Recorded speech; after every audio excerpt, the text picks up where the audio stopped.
Hey everybody, just going to take a quick break from the show to get you styled up with Stitch Fix. Shopping's hard. It's hard. With Stitch Fix, you get a stylist, though, who understands your style, your size, your budget, and they do all the shopping for you. Wow. This is excellent. Shopping, I'm telling you, shopping and figure out your style, it's overwhelming. Let somebody help you when it comes to getting dressed. We don't know what we're doing, so we let Stitch Fix help us out. A Stitch Fix stylist there. They know what works on us. We get the prices that make us look really good, and it feels good. You get some confidence boost walking around knowing that you're looking decent here. Oh, yeah. Yeah, we just give the stylist our sizes, style, budget preferences. We order boxes when we want, how we want, no subscription or any of that required. And they send called Just For Me pieces as well. Like, maybe you'd like this, and it's awesome. Outfit recommendations, styling tips. You keep what you love, you send back the rest. It's super easy. Yep. You can do it, and we are doing it because it's excellent. Personal styling for everyone. Get started today at stitchfix.com/STM. That's stitchfix.com/STM. Now back to the show.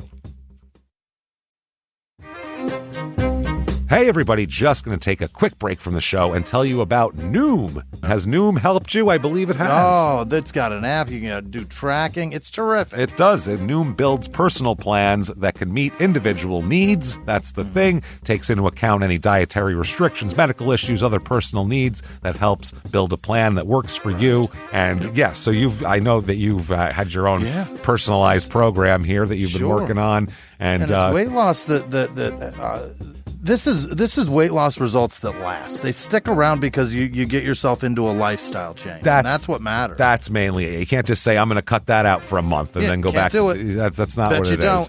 So I'm glad it's helping you. That's great. And it really does. I like the psychology and biology-based approach here. Yeah. Noom Weight uses psychology. That's why they say losing weight starts with your brain, but it also takes into account your unique biological factors, Jimmy. All of your multitude flora and fauna that goes on inside of you there. Sure. Yeah. Stay focused on what's important to you with Noom's psychology and biology-based approach. Sign up for your trial today at Noom.com, Noom.com here. Based on 3.5-year study of actively engaged Noom users with minimum starting BMI of 25. Individual results may vary. Visit our website for more information. Thumbtack presents the ins and outs of caring for your home. Out. Uncertainty, self-doubt, stressing about not knowing where to start. In. Plans and guides that make it easy to get home projects done. Out. Word art. Sorry, live, laugh, lovers. In. Knowing what to do, when to do it, and who to hire. Start caring for your home with confidence. Download Thumbtack today. This week, in Bristol, Florida, a triangle of people who all want each other dead leads to a gruesome discovery in a distant, lonely creek. Welcome to Small Town Murder.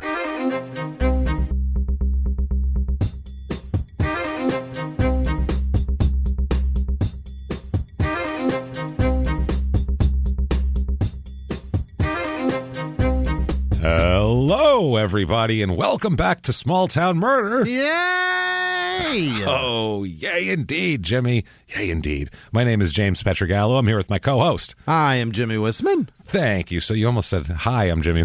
You're like, hi, I'm Jimmy Wisman. Have you ever felt run down and just generally... No, Hi, I'm Jimmy Wisman. You ever get that not so fresh feeling? I'm Jimmy Wisman for Craftmatic Adjustable Beds. Someday, Jimmy, in the future, maybe. Thank you. Sleep numb. Thank you, folks, for joining us so much. We are excited this week, as always, and maybe a little bit more because we're going to Florida this week, everybody. Does it ever let us down, Florida? Never. No. Florida, West Virginia, there's certain places where you know you're going to get the good stuff, and this week is no exception. First of all, thank you for your reviews this week. They help a lot. We don't know why. Wherever you listen to it, there's a million apps, whatever you're on. If you can rate and review, do it. Help us out. Fucking do it. Give us 5, 10, 20, 100, whatever amount of stars is the good one, and then say something, and it helps. So thank you for doing that. Head over to shutupandgivememurder.com right now. Everything crime and sports and small town murder related. If you haven't listened to Crime and Sports, this is a good week to start because there's no sports, number one, and there is some grisly murder. So it's so much stabbing. Many of the Crime and Sports listeners said, wow, this sounds more like a small town murder episode this week. So check that out. It's a good time. Listen there and do that. Get all your merch, all your tickets to live shows that we are really hoping are going to happen. We really want to see everybody. We want to get out there. We're excited to do that. So get all your everything there and check that out. Patreon.com/crime and sports. This week, what a good week for you, everybody. This week, we're proud of what we've presented this week. And anybody above the $5 level gets access to everything, both shows, Patreon, the whole back catalog and everything. This week, the two shows we put up were on Crime and Sports. We talk about the congressional steroid hearing for Major League Baseball, which is just amazing to hear guys indignantly just, how dare you accuse me of this? And then they're like 2 weeks later testing. It's amazing. It's just very funny. Cloudy. And then Small Town Murders is probably one of our top 5 favorites that we've done here. It's Ted Bundy's Wild World of Socks, I like to call it. It's a theory. You've heard a lot about Ted Bundy. We've all heard plenty about it. You've never heard this before. Put it that way. We found an angle on it where it's a theory I don't think anybody else has, and it has to do with his weird obsession with socks. I want to know what ones they were. You know, like, I want to know, were they dress socks? Were they woolly socks? Were like they the toe fluffy, socks? Fluffy woolly. So we don't know what he's into, but we check it out. Patreon.com/crime and sports and find out how you can stop your children from being future serial killers just by providing them with as much underwear as they can possibly handle. So They're do that. Essentials. Yeah. Like I said, patreon.com/crime and sports, and you'll get a shout out at the end of the show because, we appreciate what you do. So thank you. And Jimmy's going to mispronounce your name in gratitude for what you do for us. And if you just want to get the shout out and just a warm love from us, you can do that over at PayPal, also using our email address, crimeandsports@gmail.com. Verbal hugs everywhere. Everywhere. And quickly, the disclaimer, this is a comedy show. It is. It's a comedy show. The people, yes, there's murder because it's called, Small Town Murder. So it'd be weird if there wasn't murder. But what you think you call it? Yeah, we're not reveling in the murder. That's the thing. We're not like, oh my God, then he cut her head off. Oh, that's hilarious. Let's make jokes about. That's not what the show is. It really isn't. Separated at the knees, James. There is plenty around a murder to make fun of besides a human being being eviscerated. That's not the funny part. The funny part is someone going, I think we can do it. I think if we kill him. Now hear me out. That's hilarious to me. Like, that's a crazy thought, and it's funny, and that's kind of what we concentrate on. Enough of them, and they're gone. That's nuts. What we do is we go out of our way not to make fun of the victim or the victim's family. Why? Because we're assholes. But we're not scumbags. That's how it works. So if that sounds good to you, I think you're going to have a good time and enjoy it. If not, I don't know. Don't blame us later. We warned you. What the hell do you want from me? Yeah. That said, I think it's time for everybody to sit back, clear the lungs, and shout, Shut up and give me murder. There you go. Shut up and give us murder, indeed. Let's do this. Let's do it. Let's go on a trip, Jimmy, shall we? Let's get this rig rolling. Let's go. We were in Iowa last week in the middle of the country, and now we are going to head down to Florida, which holds a kind of a special place in American. To get some sunspots. Yeah, we did a bonus episode, as you know, a few weeks ago about just crazy crimes that happened in Florida, and it was just shocking. We were just like, what is happening down there? Is the water bad? Right. What's going on? Like, what's the deal, man? So I've met very few people from Florida with clear complexions. Well, it's very sticky down there. Yeah. That's why. It's just the humidity. Not just red spots, but there's also just everybody's got sunspots fucking everywhere. Well, it's the sunshine state, I think, isn't it? It's too much. I mean, they're they're out in the sun a lot. And so, I don't know. You're talking about people born in Florida. Yeah. Yes, like the natives. Yeah. People that are there a long time. Yeah, people who know how to take down a gator if you had to. That kind of person. I was there for 2 weeks and I've got sunspots. Yeah, you're not. Well, yeah, you did go sit on a boat like an idiot all day, so that's why. So we're gonna go to Bristol, Florida, which is Jimmy, Western Florida, right smack in the heart of the Panhandle, baby. This is Bristol. This is it. Buckle up, because I'm telling you, this is exactly when we say panhandle and panhandle this is where it comes from. And babe. this is the heart of it right here. I mean, we've hit the Tootsie Roll center of a Tootsie Pop. So on episode 236 right now. Trust me here.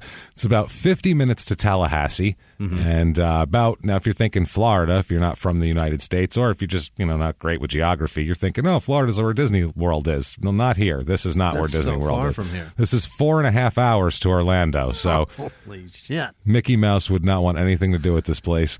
It may as well be Alabama. And about 5.5 hours to Fruitville, Florida, which is episode 196 back in November of 2020. That was a man named Hillbilly, if you remember that. There was actually a man named Hillbilly in the episode. It's what everyone called him, including his wife. Now, this is in Liberty County, area code 850. It's a small town, about 1.6 square miles. It's kind of, there's a lake nearby, and that's kind of what this is centered around, and it's not a big place at all.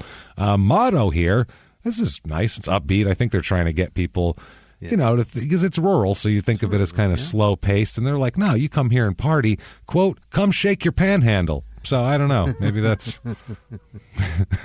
That could be something. I'm not sure. Who is it was real? Is that it would real? be amazing. No, of course it's not real. No. I wish that was real. If that was real, then I'd have one that's even worse that I made up. That's how you know. That's how you would know it's fucking real. Perfect. So, this is, it's located in, like I said, the panhandle of Florida.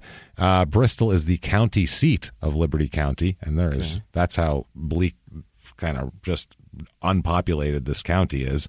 Now, at the time when this kind of first came around, Bristol had a store, 3 sawmills, 2 grist mills, a hotel, and a shitload of churches. Yeah. And that's how they started out here. The town itself actually wasn't established officially until 1958, but there's been people here forever, going all the way back to the Appalachian Indians. Oh. And, they found... you can still find, like, they call them old Indian mounds. I don't know, and pieces of pottery there that they say you can still find artifacts from the, first people that were living here. They were excavated, 6 of these mounds, and they estimated they dated back to the early 1200s. Wow. It's pretty far back there. It is part of, a British trader maintained trading posts on this river. It is the Apalachicola River. Okay. Apalachicola. Yeah. Which sounds like that's very southern. West Virginia's brand of soda that they found. It sounds like a water fountain in the Appalachians is what that is. Sounds like something Mamie White would endorse. Yeah. Apalachicola is the best I don't give a fuck. When I drink Apalachicola, I go crazy and sniff pills off of the back of toilet bowls. I don't give a shit. I'll cut your face, damn it. Apalachicola. It's sure made by Pepsi. Yeah. It smiles with 3 teeth, and you're like, okay, perfect. It's a Mexican cola. It's a Mexican cola. You're going to like it. Apalachicola. Wow. When Florida became a territory, pioneers from Georgia and the Carolinas settled here because there was good farmland. Okay. During the Civil War, the swamps that were in this area made great haven for deserters. So this place became like a magnet for deserters. So that's kind of gators. That's how a lot of it started. No one's looking for you in the swamps. My God. That's how a lot of the swamp people that are, you go, oh man, these people, they were like Civil War deserters that were hiding in swamps. That's how a lot of Florida's swamp population started. So that tells you something there. They also, there's a guy here named L.V. Calloway, who was like a Baptist preacher and kind of a local nutbag, basically, for lack of a better term. He made the claim and claimed for his entire life now, his whole life, that the site of Bristol here in northern Liberty County is the actual biblical Garden of Eden. Oh, dear God. Right here. This is it. Stupidity. This is the one. It's in here. I mean... Not over there where all that stuff is and all the artifacts and all the proof of civilization of that time. None of that stuff. Fucking panhandle of Florida. That's where where the earliest civilization we got is the 12th fucking century. Like, what kind of idiots? 13th, but 13th, yeah. All right. Still, that's 1200s. fucking unreal. What a dummy. The area of what he called Callaway's Garden of Eden, and then he tried to make, obviously, a buck off of that, too. So, I mean, there was something in this for him. He didn't just go, it's the Garden of Eden, and then went somewhere else. Like, he was like, it's the Garden of Eden, $5, please. Right. Like, it's a nickel to see the garden. Yeah. It became a tourist attraction in the 1950s through the 1970s. People would come. I don't know if they came to laugh at the guy or what, but I sure would. They showed up.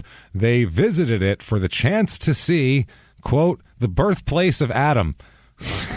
You want to see where man started? Hold on. Florida. It's behind my chicken coop. Wait a minute. There it was right there.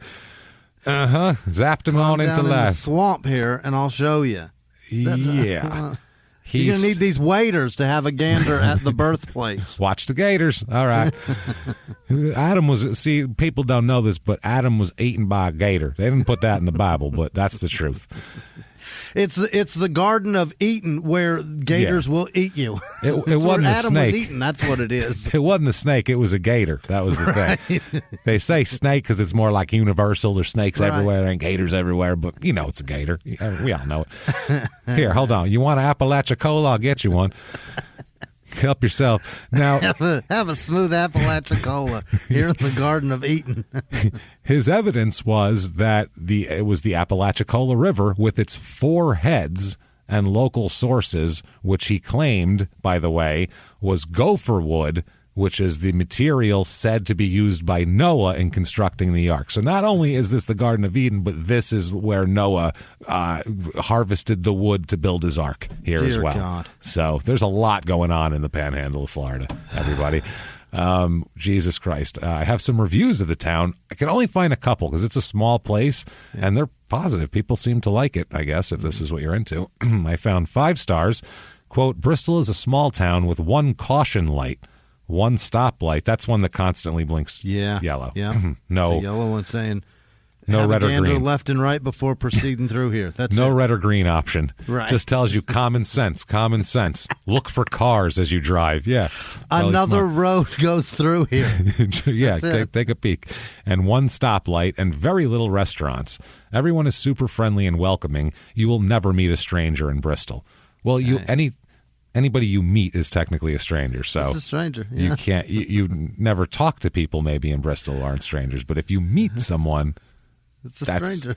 They have to be a stranger technically to meet them. Otherwise, you know them already.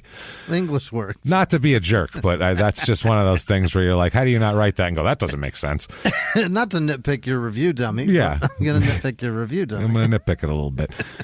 4 stars. I grow up here and love the place. I don't know if they're in the process of growing up now or if they've grown up. At least they didn't say they growed up here, James. That's true. That's true. I do feel, that's just the difference between an E and an O. Sure, they're on opposite sides of the keyboard, but I'm not here to judge anybody. It takes a different hand to type that letter, it's okay. But whatever. It's all right. I do feel more opportunities need to be made for people to find jobs and maybe a few attractions to attract the younger crowd and keep them occupied. Yeah, that's called a bigger town with more shit in it. That's what you're looking for. I want more opportunities, more jobs, and attractions, things where, can attract population. Maybe build some more houses, things like that. You want to be somewhere bigger, is what you just explained. You want to be somewhere else. Yeah, which is fine. It's fine to be in a small place if that's where you like, but if that person doesn't like it, what are you giving it 5 stars for, or 4 stars? What are you doing? I oftentimes wonder, why didn't we just settle somewhere else, this big-ass fucking city? Yeah. Because the weather here is miserable. Why didn't we just do this somewhere else? I don't know why we're sitting here sweating in the desert. Do you think so? You think out of whoever settled it originally, decided to build houses and shit there, they'd go, wait a minute, there was one person going, what are you, out of your fucking mind? Was there no me on that trip? There were several of you, but you guys didn't have the power is the problem. Some dumb, stubborn ass was like, nope, we're doing it here. Look at them mountains. It's beautiful. It's 100. I don't want to hear it.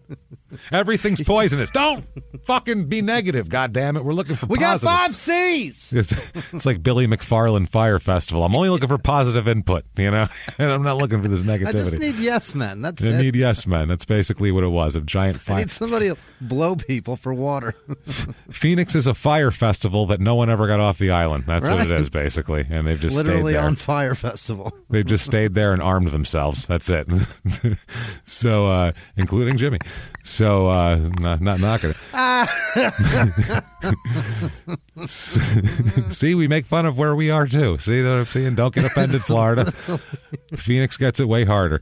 And you should hear. As if, that's what it is. It's as if Ludacris was here with an AK. That's it. That's it. Well, everything is ludicrous, but he's not there. So, I mean, everything. It's too hot. You shouldn't be there. Or was it Ja Rule? It was Ja Rule, right? Who? What? Was it Ja Rule or Ludacris with Fire Festival? Oh, it was Ja Rule. Ja Rule. Ja Rule, that's yeah. right. Yeah, it was Ja Rule out there. Oh, shit. It ain't going to happen? Uh-oh. So, population of this town, damned souls, 952 people here. So very small when we're talking under 1,000. All the stats kind of get a little slanted this way or that way. Male, there's 55% male, so way more males than females here, which I don't understand at all, because the median age is only about a year older than normal. It's about 38 and a half, so it's not like it's all like 22-year-old guys wrestling gators or something. Like it's adults. There's a ton of kids here, too. A lot of minors, and then like 3 times the normal amount of 75 to 84-year-old people. Wow. Just shitloads of old people sitting around. Married population's way under the national average, which is strange for a tiny town like this. That's never happens. It's only 35% here married. Really? Yeah. Single with no children, 12%, which is above the national average, which unexpected here, I got to say. Single with children, 27%. So people are single. Race of this town, it's about 77% white. 6% black, about half the national average. 3.3% Asian, it's about 5% nationally, and 12% Hispanic, which is so it's actually way more diverse than you'd imagine. If I just said 950 people in a panhandle of Florida town, you'd go, well, that's going to be all white people or all black people, probably, one or the other. And it's not. It's a mix, actually. So we have 43.3% of the people are religious here, which is lower than normal. Right. The old people, I'm telling you, they're just like they either figure it out later. Either that or they forget. Yeah. One day they forget to go to church and like, I used to do something on Sundays. Yeah. I don't know, whatever. I'm just going to worship the devil. I used to be so scared. Why was I? Well, I'm going to go to the orgy after bingo, I guess. Is that what happens? Maybe. I don't know. Yeah. So 43% religious, like I said, about 20% Baptist, as Baptists are, as we know, the Catholics of the South, obviously. 0.0% Catholic here, that seems on purpose. 0.0% Lutheran, a couple of Pentecostals, a Methodist here or there. 11% Mormon. Which really? I don't know what happened, but somebody got loose in a neighborhood and started knocking on doors, because that's a lot more than normal for a little town in Florida. Well done, Mormons. That mission worked. But in Florida, 0.0% Jewish, which is really, there you go. Yeah, this is a weird town in Florida, man. So it's the opposite coast. That's why. Very conservative here. Last election, 19.5% of the people voted Democrat, and 79.8% voted Republican here. Wow. Less than 1% independent. So it's pretty one-sided there. Unemployment rate is slightly lower than the national average here. Household income, though, is much lower than the national average. Normally, it's about $57,500. Household income here, $36,354. Which is a lot. About 54% of people here make $40,000 or less a year. So It's tough, yeah. Well, gator wrangling is the number one job, so I don't know what you're going to make of that. Yeah. Apparently that's a tough one.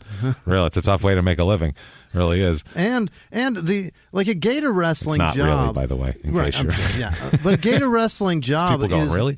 It's not what we want to see is that gator eat your dumbass. And if I want to see that, I can watch that on YouTube all day. That happens all the time.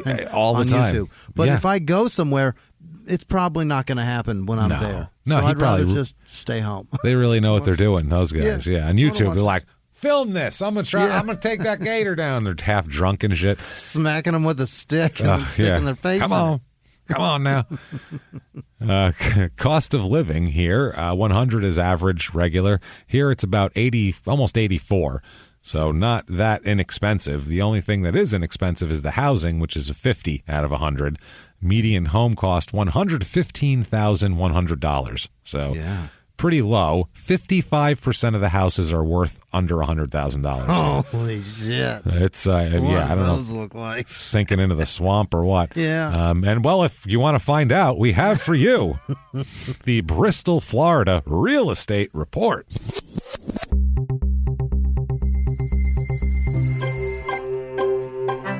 The average 2-bedroom rental here goes for about $694 a month. So cheap.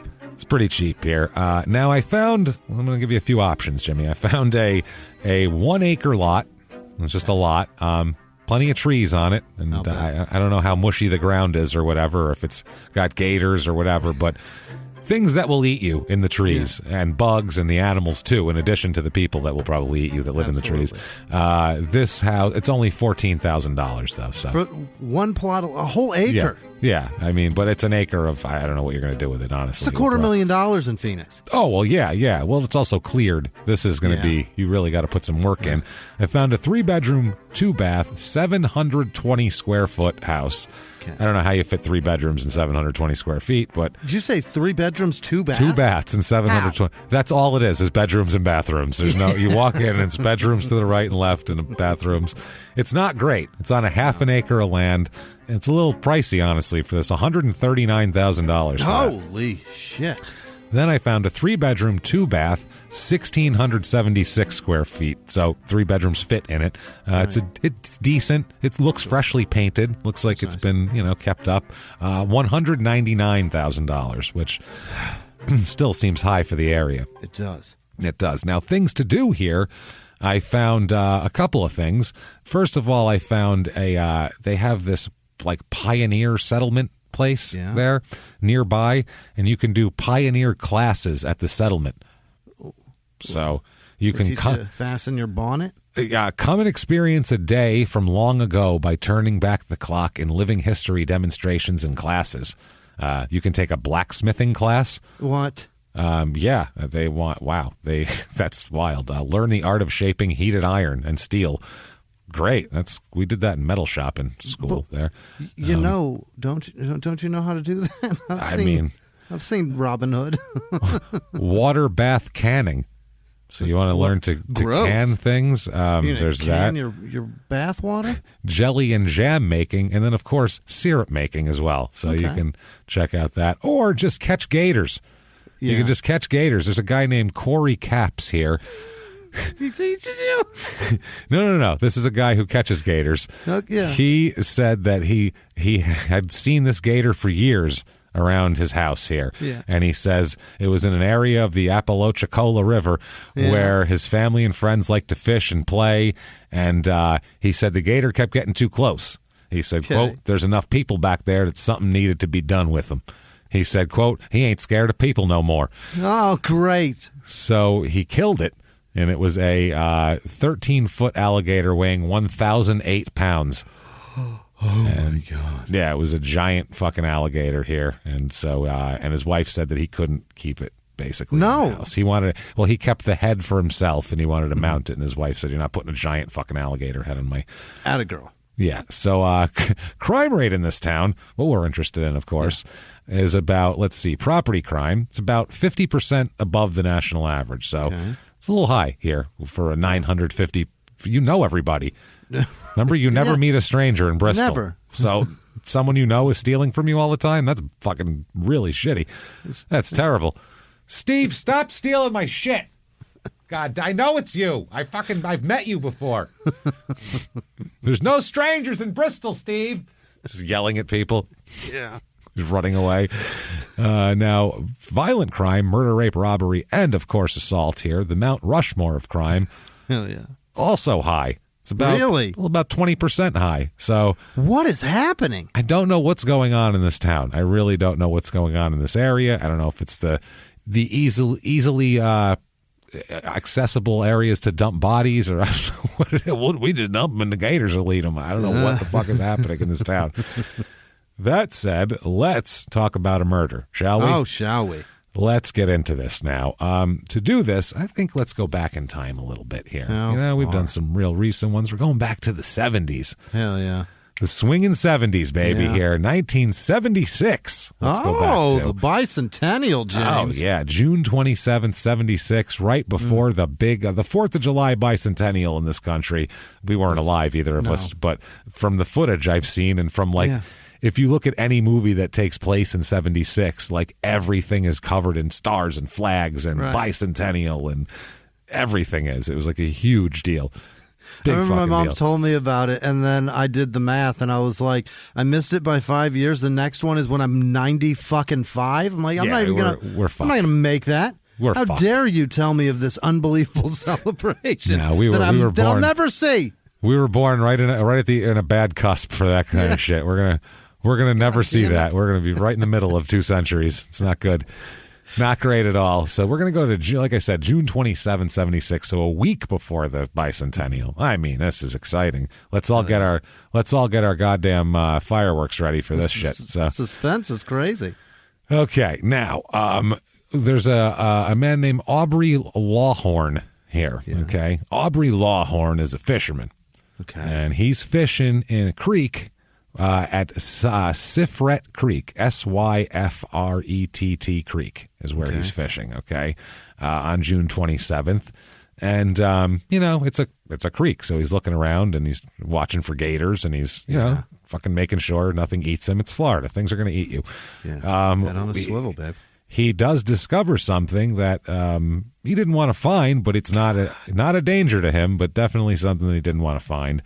He finds what can best be described as a very badly mauled body of what appears to be a woman, sort of, I guess. Hard to tell because it is this particular body is it's floating in a half-sunken boat here. And this is Sopchoppy, which is it's down there. It's down south some here of Bristol on the Sifret Creek. So that's what he finds here. Her feet are bound and tied, which is, this isn't a suicide, obviously. Right. And they're tied to a concrete block. In the boat? In the boat, but dangling over the side of the boat. Her feet and the concrete block are dangling over the side of the boat here. So this is, they said, basically she was beaten beyond recognition. And on top of that, she's in a fucking creek in Florida for 2 days in the summertime. So, sunk. Everything is, there's a lot of active shit, whether it be gators, birds. I mean, it's active down there. You're going to get eaten apart. It's like the desert. If you put something in the desert, like the desert food is scarce. Right. So you put something in the desert, you go back an hour later, it's just not there. You're like, what the fuck happened? You don't have any idea. Ants have torn that apart and carried it off. It's so crazy. And it's not bodies, but I mean anything. You could put a piece of, roast beef there, you turn around and it's fucking gone. You're like, how is that there isn't even a remnant. Yeah. It's just gone. So I would assume Florida's probably similar. I feed rabbits, James, in my yard, and I will put apples and carrots and lettuce outside. Not a shred of it to be seen. Nothing. It's unbelievable how fast how fast they get them and turn it into nothing. It's the goddamn desert. So we have a woman bound, tied, concrete block in a half sunken boat, feet dangling off the side. What a scene. In a creek. So all he wanted was some striper today. This guy literally was like, Jesus Christ, I'm going for a catfish or two, and I end up What the fuck? God damn it. So medical testimony later on will, not testimony, what's the word I'm looking for? Investigation. Jesus Christ. Said that the cause of death is from one of two blows to the head, either of which could have been fatal. Wow. Is what they say. So pretty nasty scene here, and we'll find out who that was later on because they have to identify the body through fingerprints. That's the only way to do it. It's just unidentifiable otherwise. So bad stuff. So that said, let's talk about a couple of people. Okay. Let's get into this now. First of all, let's talk about the name here is amazing. First of all, let's talk about Chester Coxwell. Fuck yeah. I mean, dude, there's just so much to unpack there. If you were writing this show, James, and said the lead guy is going to be Chester Coxwell, I said, James, nobody's ever going to believe that. No one's going to buy that. If you were in the 7th grade and a kid in your class was named Chester Coxwell, your fucking head would explode. You wouldn't even know where to go. Like Coxwell. With an X or no, SW? Cox. No, COX well. Oh, my God. So there'd be Chester, there'd be molesting, and he's Cockwell. He likes cock. He's well with cock. Cock's well on him. Swelling. His cock swells when he sees Chester, when he gets molested by Chester. You would go crazy with making fun of someone in the 7th grade over that name. It would be terrible for everybody. So Chester Coxwell. Luckily for him, he's born in 1919, so that was a little less of an issue at that point for him. There was 7 of him. Everyone was named Chester or Dick or something, something either, something sexual or phallic or some shit. Half the girls were named Labia back then. What do you want? No, they weren't. Or Virginia, which turns real easy into vagina. Yeah, that's which I'm sure it did for anybody back then. Now, he is born in Calhoun County, but lived in Liberty County for most of his life. He is an Army veteran, which means back then, if you're born in 1919, this man was in World War II. No shit. He is a World War II veteran, Mr. Chester Coxwell. So, I mean, make fun of his name all you want, but he fucking beat Hitler, or at least helped. So probably kick your ass for it, so I'd watch your mouth around him. Hey everybody, just going to take a quick break from the show to tell you about the safest sponsor ever, Simply Safe. Absolutely, these people will keep you safe. It's amazing. You know that every 26 seconds a burglary takes place in the United States, according to the FBI. That means that by the time this podcast is over, dozens and dozens of homes will have been targeted, ransacked, God knows what happens here. So protect your home before it's too late with Simply Safe proactive security system. Simply Safe helps stop threats before they even have a chance to break in. Named Best Home Security System by U.S. News and World Report 5 years in a row. And by us for about the last 8 years as well. If you trust us, believe me, you want Simply Safe. So visit simplysafe.com/small to claim 50% off a new system with professional monitoring plan and your first month free. That's simplysafe.com/small. There's no safe like Simply Safe. Now back to the show. This show, Small Town Murder, is brought to you by BetterHelp.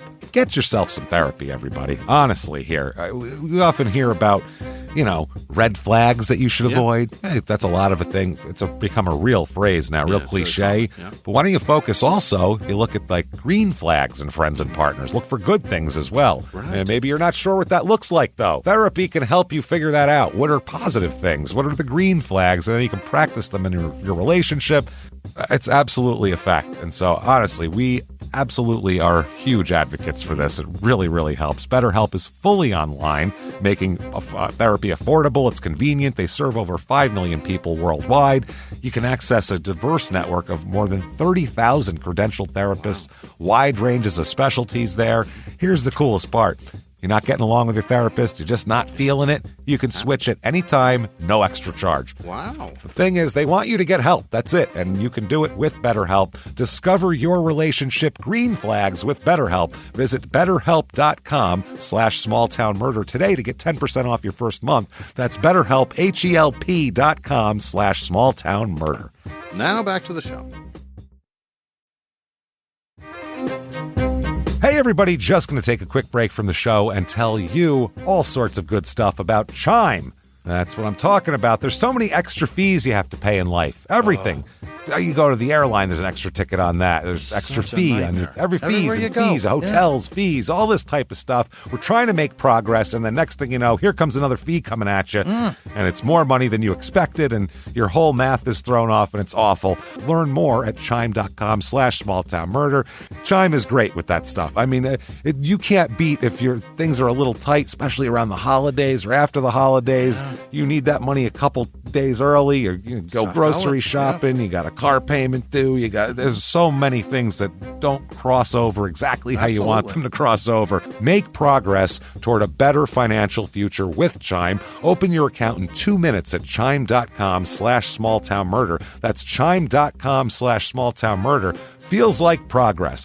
Banking services and debit cards provided by Bancorp Bank N.A. or Stride Bank N.A., members FDIC. Spot me eligibility requirements and overdraft limits apply. Boosts are available to eligible Chime members enrolled in Spot Me and are subject to monthly limits. Timing depends on submission of payment file. Fees apply at out-of-network ATMs. And now back to the show. Fine. So in 1976, obviously, he's getting up there in age. Yeah. He's in his late 50s, and he has a wife as well here. His wife's name is Leela Mae Coxwell. All right. Which the name Coxwell just makes anything before it difficult. Filthy. Yeah. It sounds filthy. Yeah, it really does. Coxwell. So he marries Coxwell. He marries Leela Mae. And makes her a Coxwell. Yeah, they have some kids together, boy. Mm-hmm. She apparently has a child from a previous marriage as well when they get together. But they end up making they make 5 sons. Holy. Oh, yeah. Buddy, Raymond, Robert, Charles, and James. Yep. And they have 2 daughters, Pauline and Sharon as well. So 7 kids? 7 kids, 19 grandchildren, 22 great-grandchildren. Well, because a man and a woman fell in love, James. They will have later on. Yeah, they've populated a lot of this county, basically. This is fascinating. Think about this. I'm sure in World War II, it's just a fascinating thing. I'm not saying it should happen or shouldn't, but like in World War II, there's no way he was in World War II and didn't miss death by a hair a couple of times. It just happens. You heard a bullet whiz by your head. Things like that happen. Just 2 inches this way or that way. None of these people exist. Right. I mean, they exist in another case, but not in this exact case. None of this. Or the bomb lands when he was standing right there. He just walked out of that position, and now now that position is blown to smithereens. Yeah, maybe Leela Mae marries someone who's not quite as virile. It doesn't quite have as strong a swimmers, and then maybe they have 2 kids, and his cock doesn't swell as much. Yeah, they have 4 grandchildren and then 2 great grandchildren, and not 19 and 22. Who knows? That's bananas. Yeah, someone whose cock swells. Not quite the same as Chester. So they have set up quite the little deal for themselves. Yeah. The thing we always hear in the reviews from small towns, and it's even from people who love the small towns they're in, because a lot of people, they really enjoy it, but they all say, I wish there was more opportunities for work. Obviously, if there's not a lot of people, there's not a lot of industry, there's not a lot of jobs. It's just kind of the way it works. So that's that's the hard part of small town life. People will see a small town and go, oh man, I wish I could move there. Right. Then they'll see housing price. They'll be like, oh my God, you get that beautiful house for $130,000. I got to move there. And then you look and you're like, oh, I can work at the gas station, or I can be the, second fry cook at the restaurant. Those are my options of what employment is within 100 miles. Right. You better make your nest egg and retire there. Yeah. I mean, you could drive to Tallahassee. That's an hour away, I guess. I mean, if you really wanted to, you could commute to Tallahassee, but I don't know, whatever. But they figure it out. They have one of these businesses that is like a gold mine in a place like this. They have a bait shop on Lake Mystic. So killing it. Yeah, so they're just the people. Tell me they have the bait shop on Lake Mystic. It's their bait shop. They're the bait shop guy. Are they the only one? That's it? Right there, yeah. So, I mean, anybody who's going there, they're going to them for bait. And, you know, and I'm sure beer and soda and supplies. Right. And if you've ever gone fishing, you know that place that you stop for worms, you spend like $80 at that place before you go to the lake because you're buying chips and beer and all this type of shit, soda and fucking sandwiches and all the sun bait, food. everything. So, yeah, they own this place, and apparently it's very, very successful, this bait and tackle shop. It's killing it. I mean, they do very well monetarily. They have employees and everything. Like, it's a thing. For some reason, even though they're really successful, I guess this, shrinks down their overhead or whatever. They live on the property of the bait shop, which kind of sucks because they always smell bait. No one wants to always smell bait. It's not just that. It's like you're never leaving your job. No, and they live on a trailer on the property as well. Yeah, so you're never leaving work at that point, and that's not easy to do. That's difficult, I would say. Yeah. So and you're going home to your trailer, which is like, oh, it's my palace more room here in the office. Yeah. No shit. Now in 1973. Chester changes a little bit because he's in a very bad car accident in 73 and is kind of banged up after that. You know what I mean? Just in a lot of pain. And he takes up, as I guess habits here, taking it up like he took up fucking fishing. Yeah. He takes up drinking and pain pills as a way to cope with that.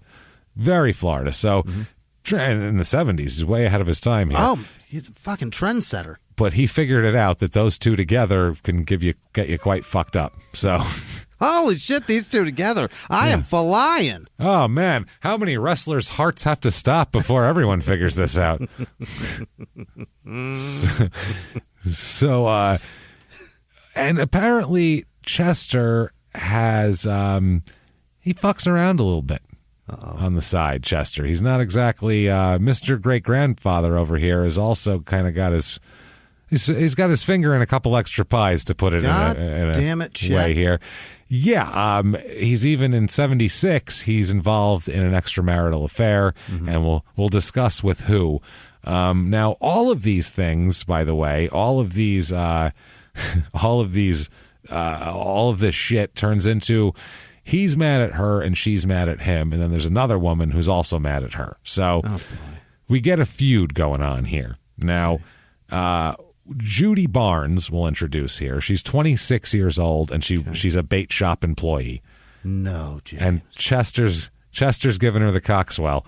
50-something years old, hammering away on 26. 50-something-year-old bait salesman is banging away on a 26-year-old. What? Yeah, this is crazy. She must be the master baiter. I'm telling you. This is the best baiter ever at anything she does. I can tell you who's not. Jesus. Yeah, this guy's got a whole thing going on here. So oh my God, apparently Judy, this affair, she's also married, by the way. Her married name is Sherrod, so she's Judy Barnes Sherrod. Yeah. So yeah, she's got her own issues anyway. So they're having an affair. Her and he are having an affair, and Leela May obviously is going to find out about this. Yeah. And when she finds out about this, she's going to fire her from the bait shop and take it a step further by getting, I guess, somehow calling the state and trying to get her kids taken away from her as well. What? Which, yeah, you fuck my husband, I'm getting back at you, apparently. This is not a... Jesus. Yeah. So this makes Judy have a real big beef with Leela. Of course. And Chester is still banging Judy, and Leela's... Stop. And Leela's mad at Judy as well. So they have a big-time feud. Wow. Over a 50-something-year-old bait salesman. So this is... what kind of shit is he slanging, man? Good for... Coxwell. It's not... You have to earn that last name, apparently. That last name isn't given at birth. Right. They're like, we'll check him out in about 24, 25 years and see how he's doing and see if he can. They missed the very part in his name. I don't know how the hell. This is incredible. Now, about late 1975, early 1976, Chester starts thinking about, maybe I'll kill my wife. Oh, Chester. I mean, maybe. Who knows? Leela's got her own stuff going on that we'll talk about too. So it's not one way. Maybe I'll kill my wife. Okay. So he talks about it with Judy, and Judy's like, great idea. Yeah, we should totally kill your wife. Yeah, the bitch tried to take my kids. Yeah, she tried to take my kids, and I don't really like her, and I'd like to get my job back at the bait shop. So yeah, let's do it. She's the boss, and the reason I don't have the job. Yeah, so they contact a friend of Judy, he's the guy, his name is Wallace Atkins, I believe. He is the guy that they talked. Oh no, he's a guy from another. Okay, this is a different failed plot. I apologize. Oh, boy. Wallace Atkins. He'll come up later. They contact a guy. Coxwell, Chester offers Judy Barnes' friend $5,000 to kill Leela May. $5,000. How about $5,000, which in '76 is decent money. Yeah, it's a lot of money, and a lot of worms to make that money. Yeah, it's a lot of money now, but I mean, back then that's $25,000 or something. That's with inflation. So this particular friend though declines the offer. Mm-hmm. He heard him out, and he was like, I don't think so. I don't want any part of that. Okay. So a second guy came along here, and he. Jesus Christ. He accepted, okay, $5,000's a good price. So this is Wallace Atkins. Yeah. He and Judy, now, this was Judy on her own, though, doing this. This wasn't even Chester involved. This is Judy, I'm going to kill this guy. She's just outsourcing the job by herself. She just she kind of went off on her own here. So Judy and Wallace Atkins decide, we're going to kill him. We're going to kill this lady. So they stalk her and all this type of shit, and they never end up being able to kill her, though. Doesn't work out. A guy named Wally. She got Wallace Atkins to help him. You got to get a Chester in this case. Right. So, well, then again, Chester's didn't work either, so never mind.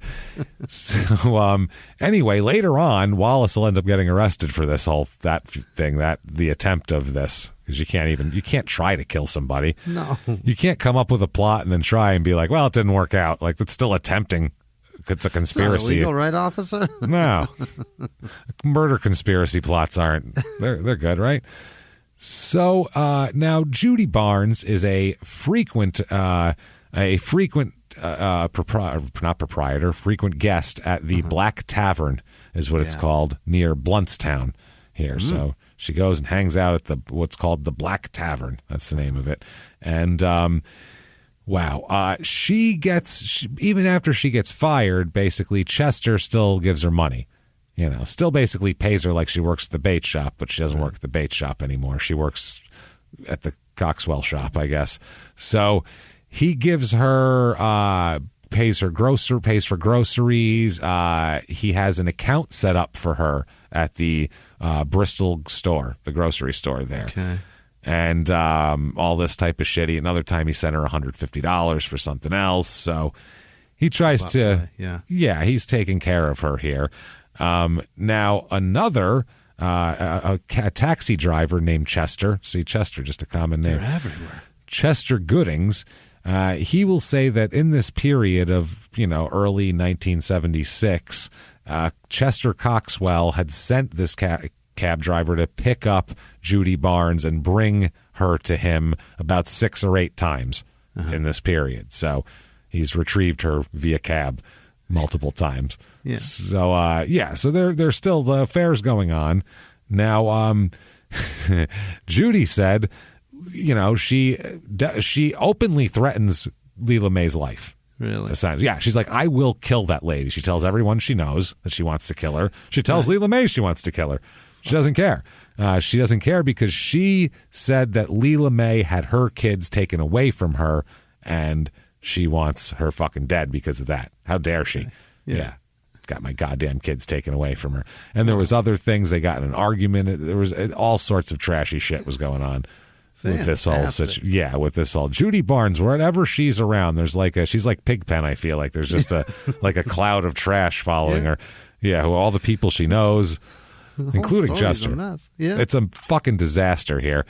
So you would think, wow, this is now Chester wants her dead. He's trying to plot against Leela May, and then Judy's got her own operation going on. So between the two of them, someone's going to pull it off. Well, Leela May has her own plot that she's working on as well. Terrific. So she's no withering flower over here. She's like, I'll fucking get them before they get me. So everyone is plotting against each other. We don't know who knows about whose plots. No one's really in cahoots, sort of, because it's the weirdest. It's real life Florida Clue. This is a Florida Clue, exactly. Alton Coxwell. Jesus Christ, I'm sorry. Not a son? No. This is a Coxwell cousin. Okay, another Coxwell. Yeah. Now, he will say that later on that Leela May Coxwell had during this time showed him a gun. And said, now, by the way, he's Chester's cousin, not hers. Yeah, right. But I guess she likes him. I don't know. She trusts him, obviously. Showed him a gun and said, this is the gun that I'm going to use to kill your cousin here. I'm going to shoot Chester in his sleep. So, I'm going to do that. That's the thing that's going to happen. And so he was like, oh, shit. Then she revised her plan where she was going to meet Chester on the road as he came back. Basically, she knew when he would go to Atlanta for a tryst once in a while here. Yeah. That was what her suspicion was. He would go to Atlanta to hook up with Judy. So she said that she would wait on the road, plan to meet him on the road as he drove back with another woman, and then she was going to have somebody flag them down, and then she was going to pop out and shoot them. That was the plan. Okay. So just to clarify here, now we got Judy's ambushing, or no, not Judy. Leela May wants to ambush. Is ambushing folks. Chester, she wants to ambush, and the other woman presumably as well, and kill them. So we have Chester. Just to recap, Chester asking anyone he knows if they'd like to make an extra $5,000 by knocking his wife off. Yeah, we have because he wants to bang 26-year-olds. Then we have a 26-year-old who's banging him, who's angry that his wife is mad at her, so she had her kids taken away from her. So then she's got a side plot with some other dude named Wally to fucking knock off Leela May. And then while all this is going on, Leela May is loading her gun, going, I'm going to wait on the road and get them both. So good Christ. This is a panhandle showdown right here. This is it's a war. It's the good, the bad, and the ugly. It's the last scene of Good, the Bad, and the Ugly, except in the panhandle instead of the desert. So this is really a fucking mess here. She said that finally, she said she was going to do it. She had a plan, she told Alton Coxwell, of what day she was going to do it. But then a couple of comments came up in conversation where she thought that Chester knew about it and was like gonna, cut her off at the pass here, because she was like, I think he's on to my plan. So she abandoned that plan to wait on the side of the road. Yeah. She's going to bide her time here. They also have been like, the two of them have been fighting a lot. Alton Coxwell said Chester and Leela May, they've been drinking hard liquor together, and they've been fucking, they've been fighting and drinking and throwing shit at each other and just having a mess of a fucking time. This is just a mess. And she's generally angry because he's banging the fucking bait shop chick. That's her general complaint, which is a valid complaint. It's a valid complaint, yeah. And he's mad because she's won't let him bang the 26-year-old bait shop chick, which is a less valid complaint. You can't be... You're going to have very few people that go, oh, good for you, honey. I hope it's nice and tight for you. That's great. Like, but that's not... Leela's reaction is certainly over the top. It's a bit over the top, yeah. I would say so. But this is apparently normal. There's a woman named Evelyn Smith who has been friends with Leela May all her life and has always known her forever. She said that Leela May, quote, was jealous of anyone who came there to the bait store to work. Okay. So basically any woman they hired there, she was jealous of and would go off on a whole tizzy here. I'd like to know which came first, her jealousy and him fucking around because if she thinks it, I may as well do it, or if it's because he's been doing it a long time with a bunch of different people. Well, it was even with her sister worked at the store. At one point, she got so tired of these things, she just hired her sister. She's like, I'll hire my sister. Fuck that. And she got mad at her sister. The Evelyn Smith said, quote, "I've seen her storming till her sister told her to calm down or she'd quit working at the store." Good Lord. Yeah, so this is, a big deal here. Her jealousy is, it comes up a lot. And then since now she actually has something to be jealous about, too. Because he was never banging the sister, but he's definitely, with Judy Barnes. So she said she was very, very much into that. And then there was another, apparently, woman who Chester had an affair with that she was mad at. Anyway, Leela May fires Judy, like we said, but everything continued nonetheless. The cab trips, the grocery store bills, the murder plots, all these things. So essentially here, this is what's causing hard drinking and fighting and plots of murder is what goes on. So enter George Kilpatrick. He's 21 years old. He is a bait gatherer. A worm hunter. He's a worm hunter. His job is to bring bait to the bait shops, which is, he goes out in the swamps and picks out worms and he fishes shad and all that shit. That shit he brings in there. So he apparently hangs out with Chester a lot here. And I must say, and normally it doesn't really matter, but it kind of does in this case just because of later. George Kilpatrick is a 21-year-old black guy, big old afro, giant. He has got an awesome afro. It's a 70s. It's a big one. It's cool. And it's a big Oscar Gamble he's got going on. And then we have Chester Coxwell is a very, very white bait salesman who's in his 50s. So it's a strange couple. It's like watching Archie Bunker hang out with Lionel. It's just like a weird, thing on All in the Family back in the day. So it's a fun buddy cop movie. It could be a fun buddy cop movie, but instead it's a fun buddy murder plot movie because George, what are you doing, bud? Well, not him. Chester keeps bringing it up over a 2-month period. The late spring of '76. George won't Chester won't shut the fuck up about killing his wife. Murder pays better than minnows. He's just like, man, every day he said he would talk to him. We'd bring it up constantly. He said, he would take him around back and secretively talk to him. It was just like he couldn't. Every time he saw him, he's got 2 handfuls of worms, and this guy's like, let's talk about killing my wife. Here, come here a minute. 26-year-olds are amazing. Can I just tell you that? Number one. Okay.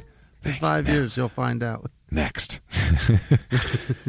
So he said that basically they came up with so many plans of how they were going to do it. Chester, every day, he'd be like, "Oh, I got it. This is what we'll do." And Kilpatrick, after a while, would just be like, "Oh, all right, sure." And just kind of, he knew he would come up with something else the next day. He just kind of thought it was a thing that he did. Like this was like this made him feel better. Maybe he feels like he's in control if he thinks he can kill his wife if he plots to do it all the time. I don't know, whatever. You got kill in your last name, George. Live up to it. Let's go. And he just wants to sell some bait and go home. Like he's not interested in this at all. He's like, she didn't fucking fire my girlfriend. I don't give a shit about any of this.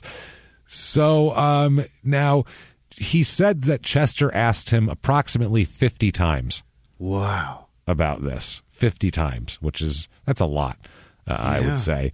He said they discussed the matter almost daily over a 2-month period, but they were never able to settle on a satisfactory plan. Like I said, they come up with one and then no, but there's this and that, so we can't do that. They said basically they had a couple where they went out and thought about it and went and, is this feasible? And then it wasn't feasible. Kilpatrick, he asked him, can you find somebody else? So he tried to find other people and nobody wanted to take the job on. Yeah. Between the 3 of them, how many people have been asked to commit murder? Probably. There's got to be 40 witnesses of I was asked to commit murder. Well, I was asked to kill him. I was asked to kill her. Holy shit. We'd have met and killed each other. I don't know what happened. How many times did George walk into the shop and he's like, "Hey, George, Kilpatrick, how are you, buddy?" Oh shit, Jesus. This is crazy though. This is like in a mob movie. Everybody's got these plots. This is like Godfather, the end of the Godfather here. It's insane. So finally he said, look, it's been 50 times we've tried it. I've asked you to come up with people. You can't come up with anybody. What if you just do it yourself, George? Yeah. He goes, you do it. I'll give you $5,000 and a red pickup truck. Wow. A red pickup truck. I guess that's the truck he had, apparently, to give. That's what it was. That's the truck he had to offer. He said, and my truck. He didn't say, and a shiny red pickup truck. He wasn't just like, $5,000 and a blue pickup truck. And George was like, nope. And he's like, a red pickup truck. All right. Okay, fine. Fine. I'll do it for the red one. $5,000, a red pickup. Red. You said red, right? Handshake. I don't know if that's what he thought was going on or what here. Periwinkle blue. It's you see, that periwinkle blue ain't for me, man. He said, now, this is George Kilpatrick. He asked me if I wanted to make $5,000, and I asked him who I had to kill for it. He said his old lady. Well, that's ask a question, get an answer. You know what I mean? George was joking. Who I got to kill for that? Who I got to kill? Yeah. Who do I have to kill for that shit? You know? Well, funny you should ask, George. Who need to die? Let me ask you. Who need to go? And I like banging on this 26-year-old, so my wife. If you could do that, that'd be great. Shit. Another guy here, Carol Melton, also. He ended up, he's, by the way, a convicted breaking and enterer there before, and burglar and shit like that. He also was another guy during this time that he was an alternate plan. Instead of Kilpatrick, he's like, let me try this guy out real quick, and then I'll bring it back to you don't George. Get the convicted guy. That guy's bad at it. That's why he got caught. Yeah, this guy was Carol Melton is his name, and he apparently it didn't work out there. So it's George Kilpatrick, and he first offers him $2,000 apparently. Then he offered up the offer to $5,000 and a red pickup truck. So it's getting good. That's a good deal. He said they were at a quote drinking party at the home of Judy Barnes. At that time, I'm inviting my bait finder to our party.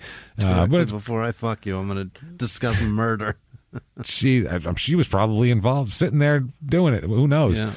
Now the Carol Melton guy, the offer for him to kill his wife, to kill Leela May, came all the way back in Christmas of '75. Wow. So this is the whole 6. That's right when she got fired, Judy Barnes. So right after that, the whole 6 months leading up to June is all murder plots from 3 different people going in every different way. He was offered $2,000 and a red pickup truck as well. So the truck's on the table, apparently. Yeah, the truck's been on the table for a while. Yeah. I guess they were on the phone, and Melton said, quote, but I didn't take him up on it. I wasn't even in Florida when it happened. He's like, I didn't fucking kill it. I didn't do it. When he was talking about when this happened, he was on the phone with him. He was like, I wasn't even with him when it fucking happened. He's like, when he offered me, I was out of state, so I wasn't even like looking him in the eye. I was just on a phone, had no idea he was going to bring it up. Like, no conspiracy, no. He said that he didn't have any way of knowing if Coxwell was serious, but he said, quote, I recognized his voice, and it was him all right. So he said, must have been serious. Okay. He thought it was a prank at first, and it apparently wasn't. Yeah. So, oh my God. They would have, so he would go back to Kilpatrick, and they'd have secret conversations behind the store and everything like that.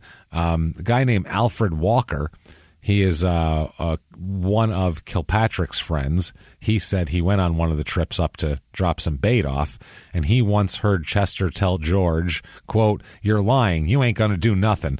And then Kilpatrick answered, yes, I am. Oh, boy. So they were really bringing it up and planning it here. June 24th, 1976, Judy Barnes checks into the hospital. Oh. Okay, checks into the hospital. Now, think of that. June 24th, checks into the hospital. Checks into the hospital at the behest of Chester. Right. Check into the hospital. That way, you're in the hospital. Right. Everybody knows where you are then. You get documentation. That's called an alibi. So you be in the hospital. And he said, listen, don't worry about this. By the time you get out of the hospital, you'll be able to come home to my trailer with me and live. Boy, oh boy. Be queen of the bait shop, I guess. Yeah. Ooh, hey, really? You mean all this is going to be mine? Wow. Queen Nightcrawler. Look at me. This is terrific. So that's the 24th. June 25th, Chester calls the sheriff's department and reports that Leela May is missing. Okay. He calls and it's missing. She's gone. The police obviously want to know, do you have any information as to where she might have gone? And Chester tells the police, tearfully, obviously. He's very upset that she's gone. This is his wife of years and 30 years and all these kids. He said that Leela Mae had left bed that night. They were in bed together, and there was a knock at the door. Leela Mae had gotten up and walked out of the room. And he said, quote, the last time I saw her alive was when she closed the door to our bedroom. Okay. And he said he kind of dozed back off, woke up a couple minutes later, and she wasn't around. He had no idea where she was. No sign of her. Just gone. So he, he called the sheriff's department the next morning when she didn't show back up. Yeah. And he went on TV. And he, gets cries on TV and says how sad he is. His wife's gone. He says, just tears popping out of his eyes on television, that he wished he had answered the door that night instead of his wife. Oh, fuck. Damn it. Maybe then I'd be the one missing and not her. Chester. You're laying it on thick, buddy. Laying it on real thick here. So what actually happened here is, Jesus Christ, Kilpatrick, he's going to have a couple of stories as well here, by the way. He, later on, he's going to say that, he's going to say that he came to the bait shop and Leela Mae was on the floor of the tackle shop when he arrived there. Oh, no. That's what he's going to say, as we'll talk about here.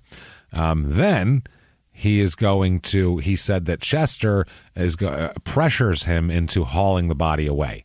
That's what happened, okay?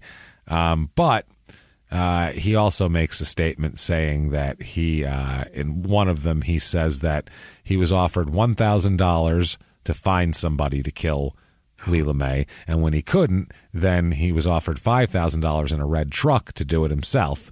So he says, quote, I drove up to the house that night and blew the horn and got out of the car. Apparently, when he drives up anytime day or night and blows the horn, that means he's got bait. Yeah. That means it's a bait drop-off. So they'll just get up out of bed if they have to, go outside and grab the bait. Okay. Imagine that, you being awoken any time of day or night for worms. Beep, beep, live worms. Ah, fuck, worms are here. Shit, and jumping out of bed. Get them before they suffocate. He says that she blew the horn and got out of the car, and, quote, she came out of the house. Nelson was in the car. By the way, we'll talk about Nelson in a minute. He says, quote, I knocked her in the head with a piece of iron pipe about 3 to 4 feet long, which I found by a tree. Okay. I put her in the trunk of the car. Now, as they're driving, he fucking hits her with an iron pipe. She drops, okay? She's not expecting this at all. Picks her up, puts her in the trunk of the car, drives south toward where he lives, okay? Now, as he's driving with this Nelson person that we'll talk about, all of a sudden they start hearing... Oh, no. You ever seen the Goodfellas, anybody? The beginning of Goodfellas? Right. It's thumps in the trunk. Yeah. Thumps in the trunk and all this, and they look at each other and they're like, what the fuck? So they stop in a wildlife refuge, and much like Goodfellas, stand there like, what the fuck are we going to do here? How do we do this? So holds the pipe in one hand and pops the trunk with the other, and as soon as it pops open, he fucking hits her again right in the head real hard, and this apparently kills her. Crushes her skull. Just crushes her skull. Yeah, just crushes her skull. This is the second blow. So the first one, she didn't know where she was, but she was still alive and whatever, and then the second one, done. The autopsy said the first one would have eventually been fatal too, so it's either one. It just happened. She happened to be alive at that point. He says, quote, I hit her again at the refuge with a tire iron because she was still moaning. Good Lord. So this was a tire iron, not a pipe. And a tire iron's a lot heavier. Yeah. It's solid. Dense steel. It's dense, and it's smaller too, so it's gonna break a skull. That motherfucker, yeah. A lot more likely to break a skull, a tire iron, than a pipe, generally. So now he said that he eventually, when he gets talked to by the police, he decides that he's going to come forward and talk, from what he says, to save Nelson, who was with him. Nelson Hughley is a 15-year-old kid. What in the fuck, man? 15-year-old kid who lives with Kilpatrick and is his assistant bait gatherer. At least he's got a career, I guess. What the fuck? You're 15. Go to school. Put this kid in school. Don't have him gathering worms, this poor kid. So Kilpatrick says, quote, I was concerned about Nelson. I thought at the least I could do something great and save Nelson. I hate to admit this, but I was crying at the time. I think of Nelson as a child of mine. I felt bad about him about him being in jail. So he didn't want him up too. He didn't want him to be in jail. This is when this goes on.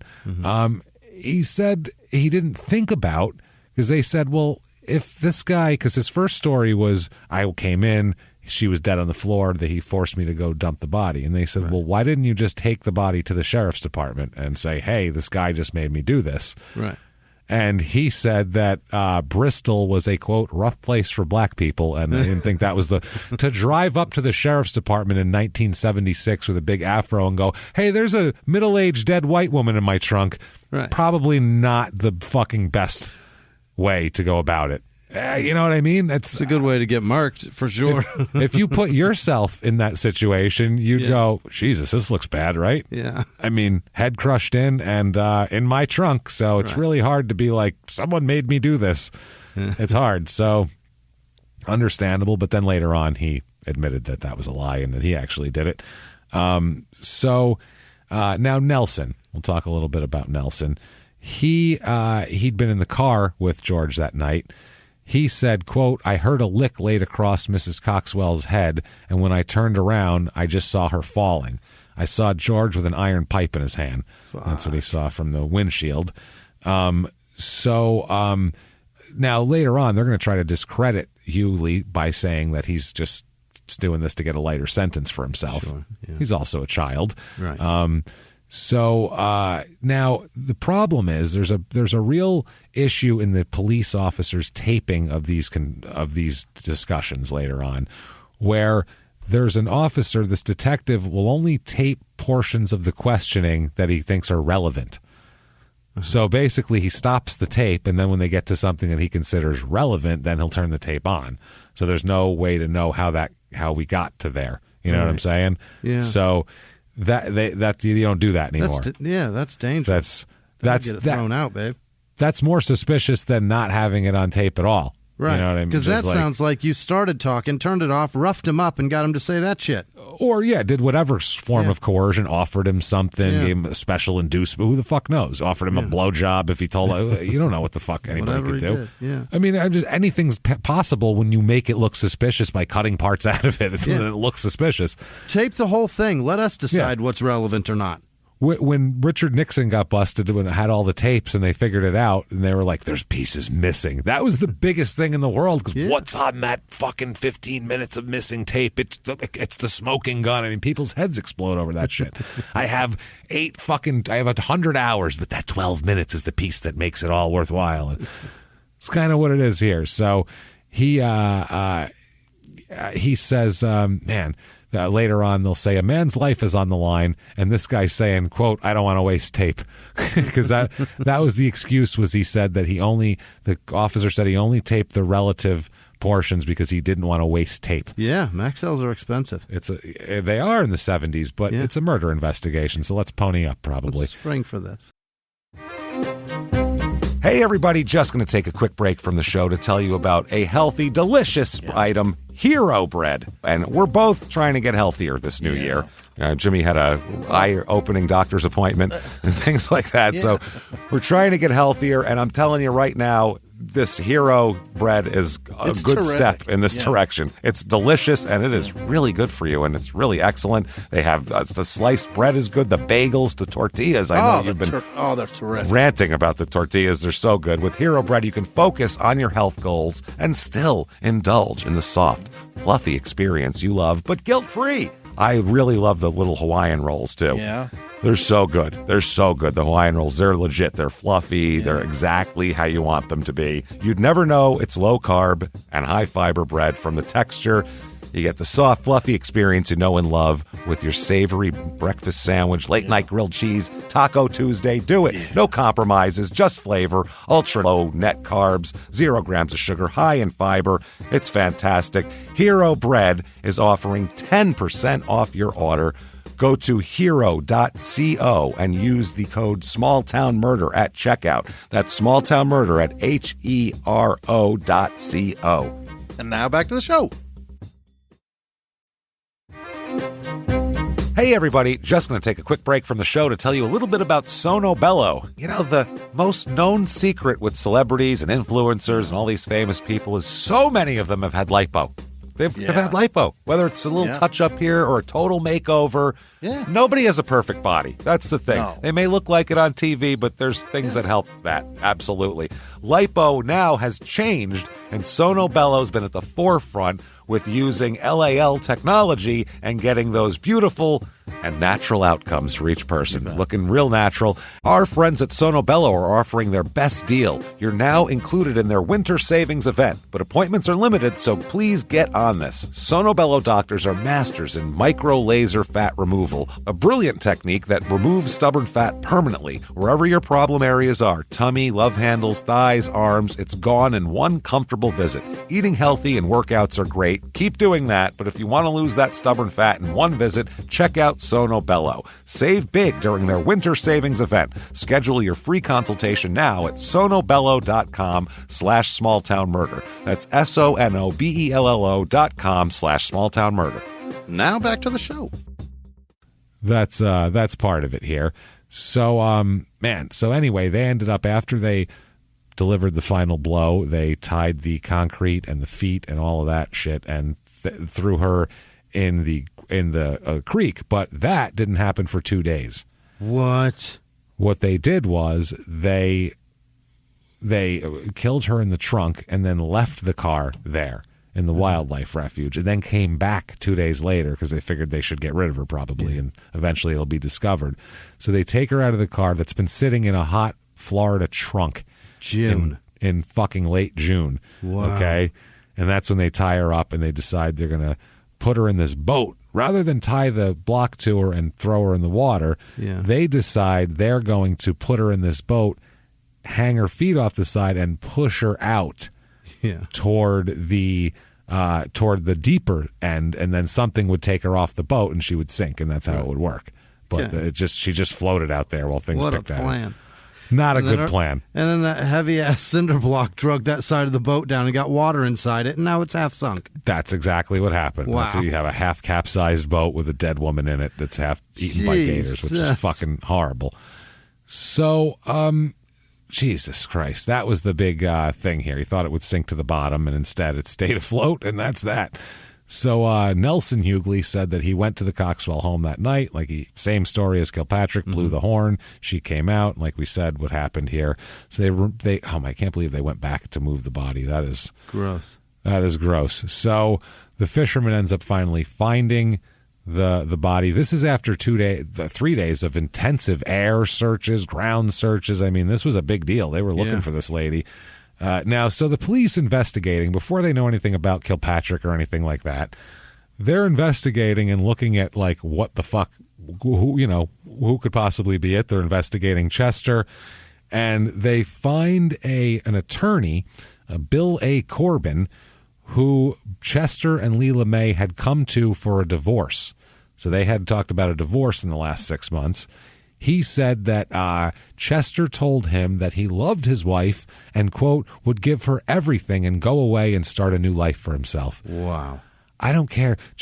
You just take everything, because all I want is a 26-year-old's ass to grab. That's all I'm looking for. That's how much he wants to fuck a 26-year-old at 50, whatever the hell. I don't care. 26-year-old. Yeah, 26-year-old ass. You'll give up everything? Everything. In your 50s, I guess you will.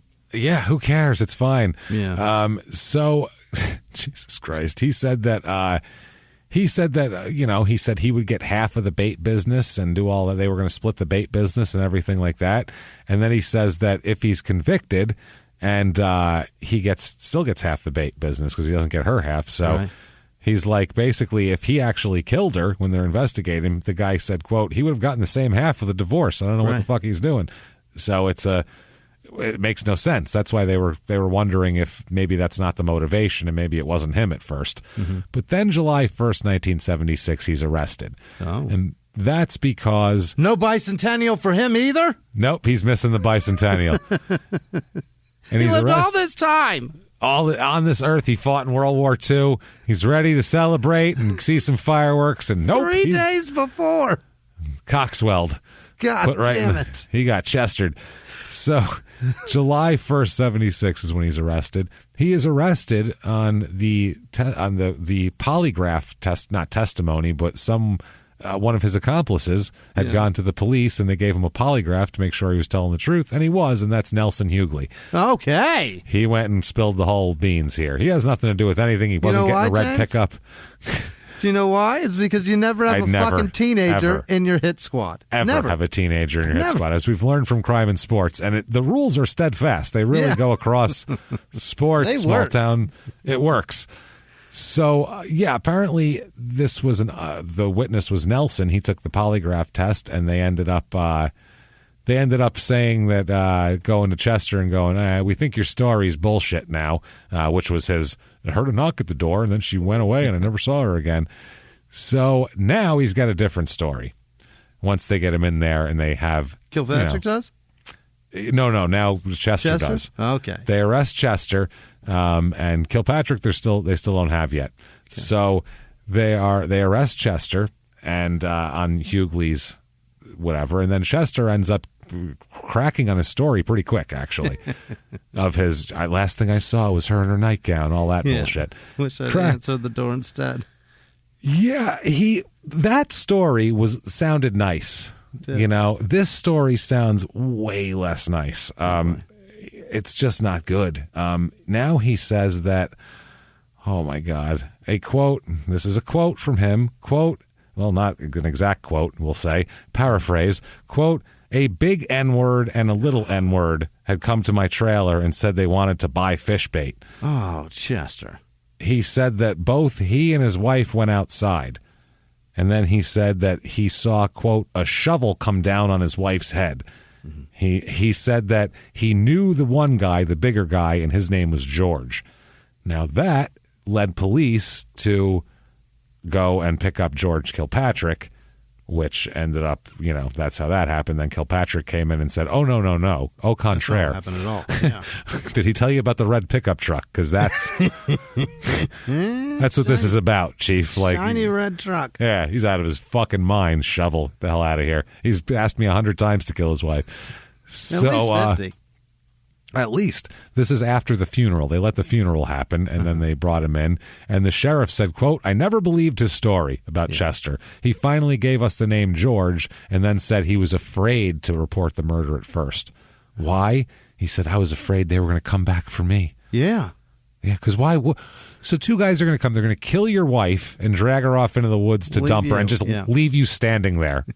Why? That's a terrible come back story. For you later if you talk? Are you out of your fucking mind?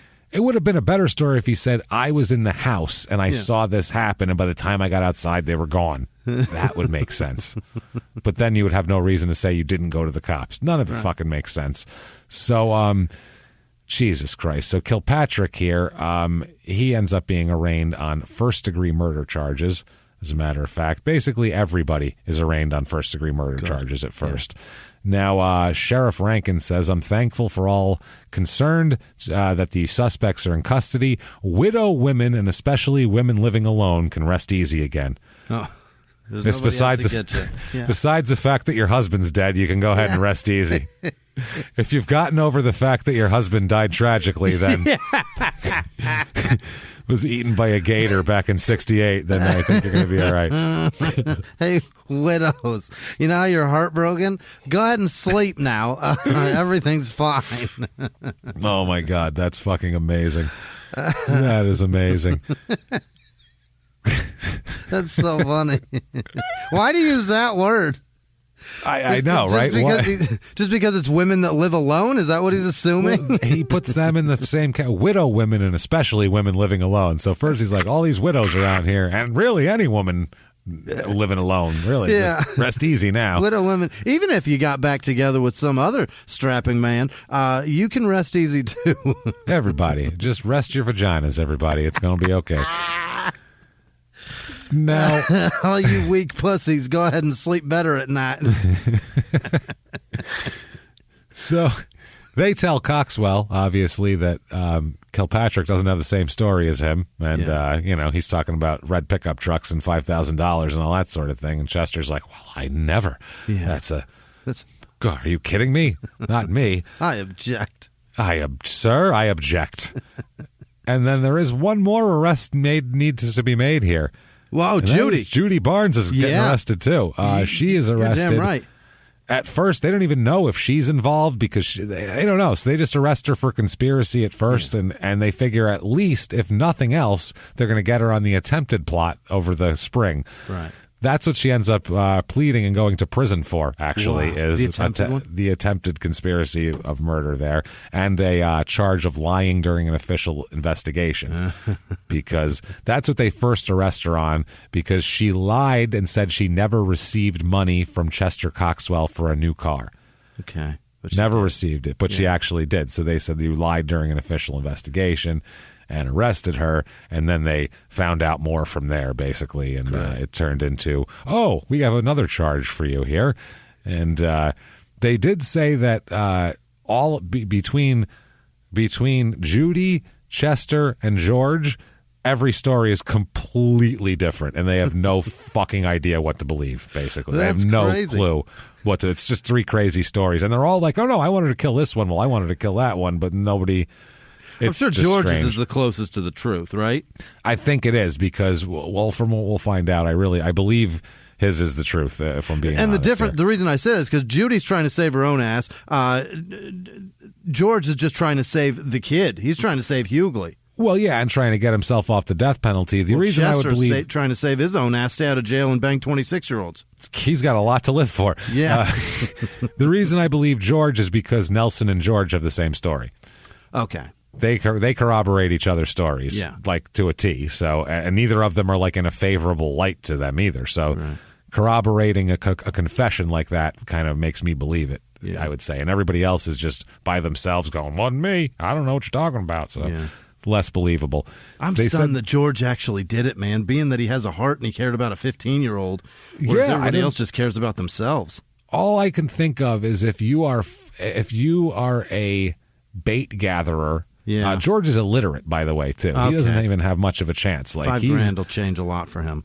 An illiterate bait gatherer, you could probably buy a fucking house around there back then for $5,000. I'm not even kidding. Right. You could probably get a house back there, or at least something like that. That'll change his fucking life, probably. That's a large chunk of money. So that's the only thing, and a new truck. Yeah. I mean, shit. I don't know if that's the motivation or what it is, but I just know that he's young and pretty poor if he's digging up worms for a living, probably. Yeah, it's not. Yeah, worm pickers don't make much money, I can't imagine. No, well, it's not like he doesn't have like a whole operation where he oversees 50 people picking worms and he makes the he's literally going out there picking worms himself with a 15-year-old kid. It's not a big operation. And it was like $1.25 for a giant styrofoam cup full of fucking worms. You got to pull a lot of worms to make any kind of money. You really do. They're not that expensive. When you see it, you're like, wow, it seems like it would take forever to find that many worms, you know? Fuck it. I'm going to go throw these in the water. $2.99? Shit, I'll throw them away. Why not? I'll let fish eat them. So the state's attorney said, but there is enough convincing evidence that leaves little doubt it should go to the grand jury for action on everybody, basically. Yeah. They, Jesus Christ, that Hughley here, that poor kid, he's 15 years old. Jesus Christ. He is also charged with first-degree premeditated murder. Wow. So everybody's charged at first here. The sheriff was talking about the hunt for the body and all this type of shit. Now, they are, after they charge Hughley, he turns state's evidence, and in that, he is expected, as part of the deal, to be remanded to juvenile court instead of being tried as an adult. That's helpful. And we'll find out about him because I feel bad for him. That poor kid saw murder, man. Yeah, he had to help throw away a decomposing body, Jimmy. That's a lot for a 15-year-old here. It's a big ask. It's a lot. Yeah, I feel bad for the kid, and he had nothing to do with it. He was never having conversations about killing the wife. It never George came up. Just brought him along. Exactly. They had more evidence here. They had evidence that she had been in his car trunk, because that's what they were trying to put together. Casts of his boots were made with by the prints near the creek as well, for all that sort of shit. They were presented. They had the concrete blocks that were tied to her legs as evidence and everything like that. Oh, by the way, they were from behind Kilpatrick's house. Oh, no. That's where they came from, the concrete blocks. He had the same exact ones. That's big pile of them in the back, so that's not good at all. I mean, you can get concrete blocks anywhere, but you pick them up at Home Depot. When you add it all together, it's a lot of evidence. When you already got them, though, that looks bad. It looks bad. So now they're all in jail. Everybody's in jail, 4 people at this point. A big piece of evidence comes out of jail here, and this is a note that Chester Coxwell gave to George. He passed it to George Kilpatrick by hand. This is on July 2nd, so this is the day after they're arrested. Probably I think it might be like the first 24 hours that George is even there, because they had to bring in Chester, and then he had to say George, and then they had to go get George. Wow. So eventually they're both in the jail here on July 2nd. He passes him a note. Now, here's the problem. I'm sorry. George can't, I wanted to say Chester. George is illiterate. He can't read. He can't read that. So when he gets a friend note to read it to him. Well, a friend, or there's not a lot of people in this jail. It's a rural jail. You know who he needs to read it to him? He asks a guard to read it. He asks the jailer, hey, can you read me this note? Now. If Chester could hear those words, he'd be like, no! No! You dummy! Don't! Fuck! God damn it. Well, it says, this is the note, quote, by the way, this note has 10 finger and 2 palm prints from Coxwell's hand. So he's like making love to it. He had it like pinned down while he wrote it, like everything, held it on the table. Wow. He said, if you tell them you killed her for money and a truck, you and me will go to the electric chair. Yeah. But if you tell them that she came at you with a knife and you hit her and didn't mean to hurt her, you can get out of it.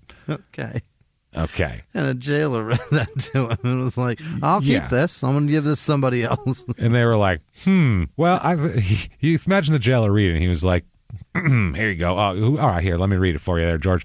Dear George. If you tell them I'm taking this and putting it and giving it to the attorney. Like, but it's okay. No, jailer, what's the rest of it say? It says you're going to be here a while. That's what it says. Says you're shit out of luck, George. George, it says get comfortable. Yeah. It says, fuck, man, you should have ordered Hooked on Phonics at some point.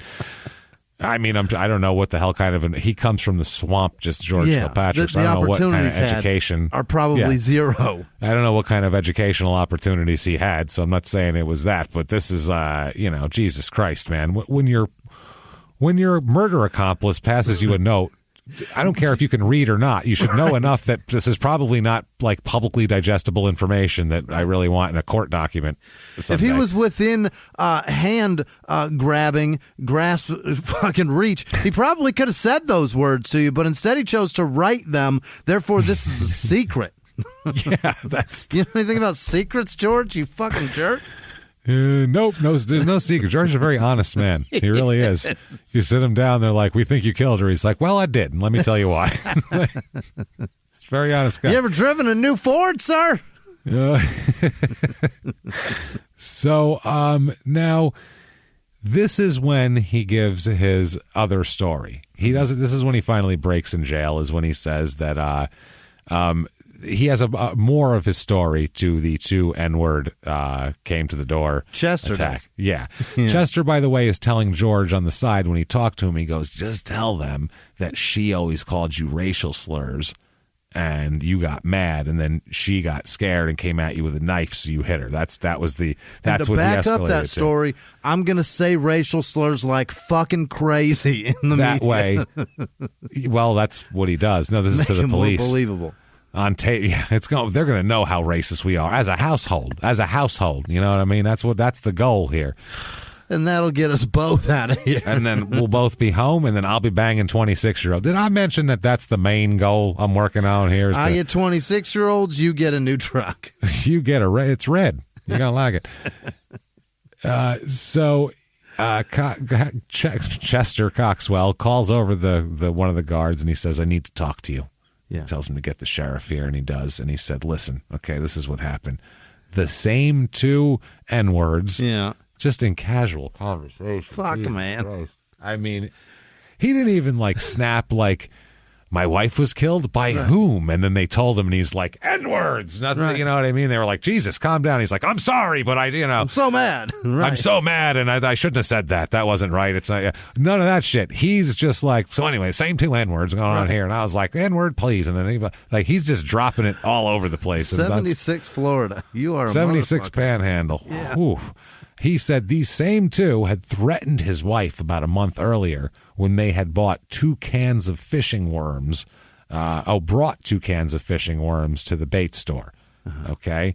He says, quote, that they roughed him up too. Oh. Jesus Christ, Chester, why are you making me do this? Oh my God, Chester. I really hate this Chester guy right now. Quote, Jesus, man. Quote, the big N-word hit me in the belly, and the little N-word held a knife on my wife when she said there weren't 500 worms in one of the buckets. He said they paid $10.50 a piece for the worms. By the way, that's how much 500 worms are worth, $10.50. What does that break down to? So $5,000 is a shitload of fucking money. It's like a nickel, a dime a worm? Yeah, it's a dime a worm, man. Wow. That is wild. So he said that they were paid that, and they were told they'd be killed if they called the sheriff about this little incident over the worms. So they took $4.96. Yeah, they took their $21 and left on the big worm scam. For 1,000 worms. 1,000. He said he recognized one of the men as a man he'd seen, quote, an N-word named George. Okay. Can't you just say, they know which George you're talking about. Can you just say that George that you've arrested and is sitting in the cell next to me, who I passed a note to about murder, that guy, you know him? That's much more descriptive, I think, at that point. It's way more specific. Oh, my God, Chester, Jesus Christ. You wife-murdering fucking asshole. So, God damn it. So now Judy Barnes here, Judy Barnes pleads guilty at this point here. She said it came out that she received $450, by the way, in a payment to go to the hospital and set up the alibi. So that was part of it. And she kept telling her, once it's all over, you just come on home. When you're out of the hospital, you just come home and move on in with me in the trailer and just pretend like Leela was never here. No problem. So treating the county hospital like a staycation. Yeah, well, you need to be seen there. Right. It's I need to go to Walmart so they can get me on the security tape. Just being there. Why not? Why go to the hospital? Why not just go stay in a resort and get a pedicure or some shit? It's all jotted down too. There's a lot of things she could have done, but I guess there she can stay there all night. I don't know, whatever. She's monitored. They know she's there.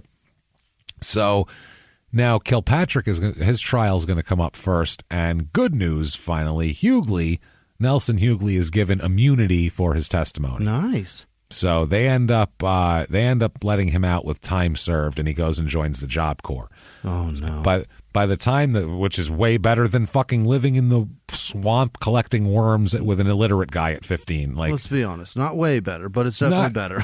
It's a step up the ladder, is what I'm getting at. It's better, At least it's in society, They're going to try to give you life skills. They're also going to fuck you up a little bit. Reading will probably be required, is what I'm saying. Yeah. That sort of thing. So plenty of books. What he's given is a chance at life, is what he's given. At least a chance to have a life, not to sit in prison for the fucking rest of it. So he's given immunity, which I'm happy about. Now, at the Kilpatrick trial, Kilpatrick goes, I didn't kill her. I don't know what you're talking about. Yeah. So they were playing the tapes of him saying that, I killed her, I did this, then I cracked her skull open, left her in the refuge, I felt bad for Nelson, the whole deal. But now he's back to I only moved it because the husband threatened to blame me for the murder unless I did it. That's what he said. That's all it is. He's saying that Pre-trial confession, he said he only did it to protect his friend. He only did it to protect Nelson. That's all. Okay. Yeah. He said that he and Nelson went to Chester's home in actuality to pick up some marijuana. Okay. That's what they did. So he slings worms and weed. Yeah. So he went to pick up some marijuana, and he said when he got there, she was already dead, Leela May. And he said, you get this body out of here, or I'm going to blame you for it. And I'm sure threw some racial slurs in there or something. And he said that he did it because of the threat. Problem is, then they bring up Nelson Hughley on the stand, who completely destroys all of that and says, no, he told me to come with him. I watched him hit the lady with a pipe through the thing. We stopped. Then he broke her with a fucking tire iron. Oh, yeah. Then we tied a concrete block to her 2 days later after, the whole story. And good Lord. It's pretty obvious what's going on at that point. So that's tough. That's going to be tough to overcome that here, I would say. And it's a 10-woman, 3-man jury at this point. So I'm sure they have an extra. 13? Oh, got it. An extra. Yeah. So they 10 women, 3 men. Is that what I said? Yeah. The other way around. Okay. So 10 women, which again doesn't look good for George. No, I would say. He says, though, that he's just going to first he does that. Then he switches to he was hired by Chester, but forced into it. It's really fucking a lot. But anyway, they end up bringing up his statement from July 12th, where it's they said that he tells Captain Clendon Williams that he had to get it off his chest. He said Coxwell offered him $5,000, and he hesitated until June. And then he said, finally, Coxwell told him that it has to be tonight or I'm going to find somebody else to do it and give them $5,000 in a truck. And he said, so he did it, finally. Boy. He did it and all of that shit. Now, he is convicted, guilty of first-degree murder, and the sentencing comes around. This is 1977. What happened in 76? The death penalty was reinstated. Yeah. Right. Florida jumped right on that shit real fast and reinstated it statewide. And in the bicentennial, James. Yeah, they wanted fireworks. Yeah. So they, you, sir, may fuck off. They sentence him to death in the electric chair. Holy shit. They're going to get their fireworks. Whoa, that seems a little much to me. I don't know. For Chester, fine, I feel like, because this is all his doing. But anyway, Chester here, his trial is after that. His trial is moved to Tallahassee because of the pretrial publicity. So his lawyer is decent enough to get a change of venue happening. Mm-hmm. And they say in opening statements that they are going to prove in this trial that Judy Barnes is the real mastermind of this murder, not Chester. Okay. Judy Barnes hired someone to kill her, not him. Judy Barnes has already pled guilty to trying to do this. Why wouldn't she be the one who did it? It's a good defense. Yeah, he said the trial would show that Judy Barnes believed that Leela May hired a woman to beat her up and was responsible for having her children taken away. So that's why she said that's her motivation, which that's also true. All of that's also true. So it's tough. They had Carol Melton, George Kilpatrick, Nelson Hughley, all the Alton Coxwell, all the usual suspects that know everything, all fucking testified. Bunch of people testified to also being offered $5,000 to murder Leela May. That was what his. He had like a offer. Yeah. He had a sign out like a billboard, like an injury lawyer, basically. Want to kill my wife? $5,000. Want to make $5,000? Kill my wife. Oh man. So then they brought out the note from jail. About you tell her that she came at you with a knife note, and that doesn't look good at all. So here's a little snippet from the Kilpatrick on the stand here, George on the stand. Yeah. They said, Mr. Kilpatrick, you've had several conversations with Mr. Coxwell then about killing your wife. Is that correct? Or about killing his wife. Is that correct? And he says, yes. Yes. Did you go through with any of those plans you had previously talked about? He says, did we go through with those plans? He says, yes. Did you ever carry it out, the ones you talked about? And he said, no. And they said, do you remember the 24th day of June, 1976? He says, yeah, I does. So he says, did you go to Chester Coxwell's bait shop on that day? He says, yes. What time did you get there? It was in the afternoon between 3:30 and 4 o'clock. He says, did you talk to Chester that day? Yes, our conversation was that he said he had put his girlfriend in the hospital, which doesn't sound good. No, it doesn't. Sounds like he beat the shit out of her and she had to go to the hospital. Yeah. But that's not what he means. And he said when she come out of the hospital, he wanted to bring her home, and he said his wife was in the way and to hurry up. Okay. So literally this was like, we have fucking times a wasting. Yeah. She's coming home, and we need to have that side of the bedroom cleared out. Her not to be here when she comes home. I need to make closet space is what I'm getting at. So she's got a lot of shit. She said she has a lot of shoes. I don't know how much room she needs. I really got to do it. So they said to hurry up, and he said, he said yes, and they said, okay, nothing further. So here's the cross-examination from the defense. They said, how many conversations approximately do you recall having with Mr. Coxwell concerning the various different plans to kill his wife? And he says, well, I went to Bristol every day, and from the time this year since I've been hauling baits over there to the time I got arrested, I'd say it was every day that I come over there, every day until that time. I'd say better than 50 or 60 times. Yeah. That's a lot of kill my wife talk. It really is. Too much. You can talk anyone into anything if you badger them 60 times. You really can. That's how my son got a sword for his birthday. There you go. That's how people believe conspiracy theories. Yeah. They're like, well, I mean, he told me 60 times. He said it so much. I believe it now. Oh, shit. They said, and every time he talked with you about killing his wife. And he said, right. Yeah. So this is, by the way, the defense questioning him. This is not a good line. No. And he said, the state just asked you a question. Did you go through with any of those plans? And you answered no. Is that correct? And he said, yes, correct. Did you kill Leila Mae Coxwell pursuant to any of these plans?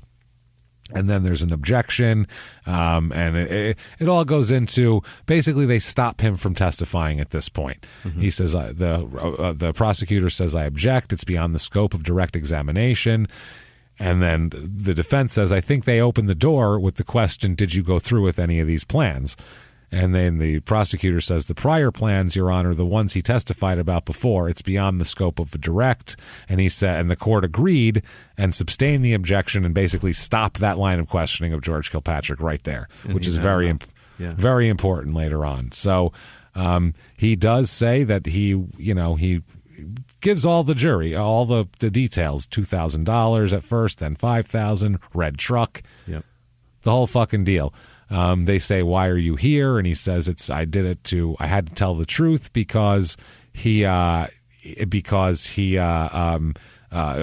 Nelson Hughley, and he says he knows it won't help him because he's already been sentenced. So he has nothing to lose. He's just trying to help his teenage friend out here. Yeah. So Judy Barnes testified, and she says, oh, yes, I've threatened her life many times, Leila Mae. You're like, have you ever threatened Leila Mae? She said, oh, for sure. All the time. Absolutely. I mean, Jesus. She said she took my kid. She had somebody beat me up. Yeah, I wanted to fucking kill her, but I got beat to the punch. That's what happens.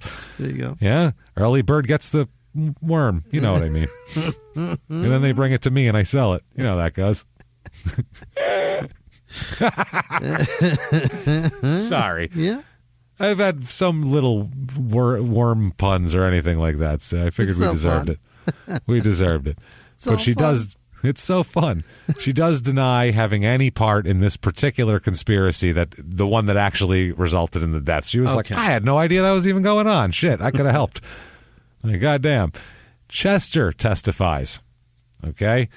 He testifies. He has to. There's no other way. He's got to look sympathetic. He says, quote, I love my wife more than I love my own life. So he loves his wife more than he loves his own life. That's what you're supposed to do, but go on. Loves her. He says that he breaks down and cries, and he said he was afraid, and he ran the night of June 24th when everybody, a big N-word and then a little one. That's what he said on the stand, trying to be sympathetic. On the fucking witness stand, he said a big N-word and a little one through tears on the stand. A capital and a lowercase. They both got her. My God. Wow. What the fuck? He said, hit my wife over the head with a shovel and just was terrible. And then cross-examination, they were like, well, why didn't you tell the sheriff that first night then? Why the fuck did you report her missing the next day, stupid? And he says, I didn't tell the sheriff the truth that first night because I thought she was just kidnapped and was still alive, which is, that's acceptable. I mean, Well, then you better tell them so that they can get her back before they do worse. Jimmy, your wife gets kidnapped once in a while. It happens. What are you going to make a big fucking thing out of it? Better keep it down. Jesus, you're such a whiner. You know what I mean? I better keep it down for all that heat. Gets them mad. The sheriff comes in and he calls. Oh, people bitching their wife's kidnapped, their kids are missing. I don't know. We didn't even write it down.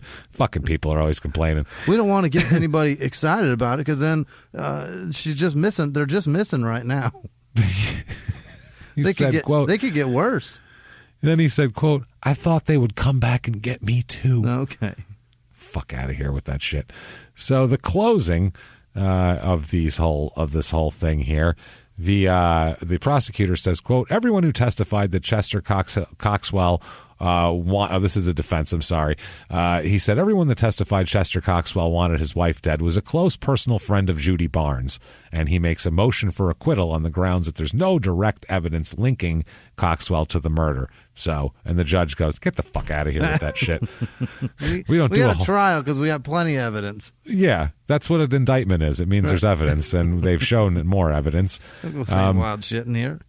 The jury was sequestered at a local motel all week, so that's very exciting. A town of 950 people, I'm sure beautiful. That's a hot motel. Yeah. Real nice stuff here. Continental breakfast. Diesel trucks running in the parking lot all night. All fucking night. They said that the trial, by the way, they said was a mix. All the spectators were mainly a mix of Chester and Leela May's friends and relatives, basically, and sitting on opposite sides of the courtroom, whatever side you were on as well. So it became like a real Hatfield and McCoy situation among the family. So the defense closing, he said that Coxwell, listen, he said that he didn't know that George couldn't read or write and that he'd have to get a jailer to read the note for him. Why this is a defense, I don't know. Okay. He said, quote, nobody is accusing him of being intelligent. That's what he says about Chester. No one's accusing him of being bright. I mean, he's a fucking idiot.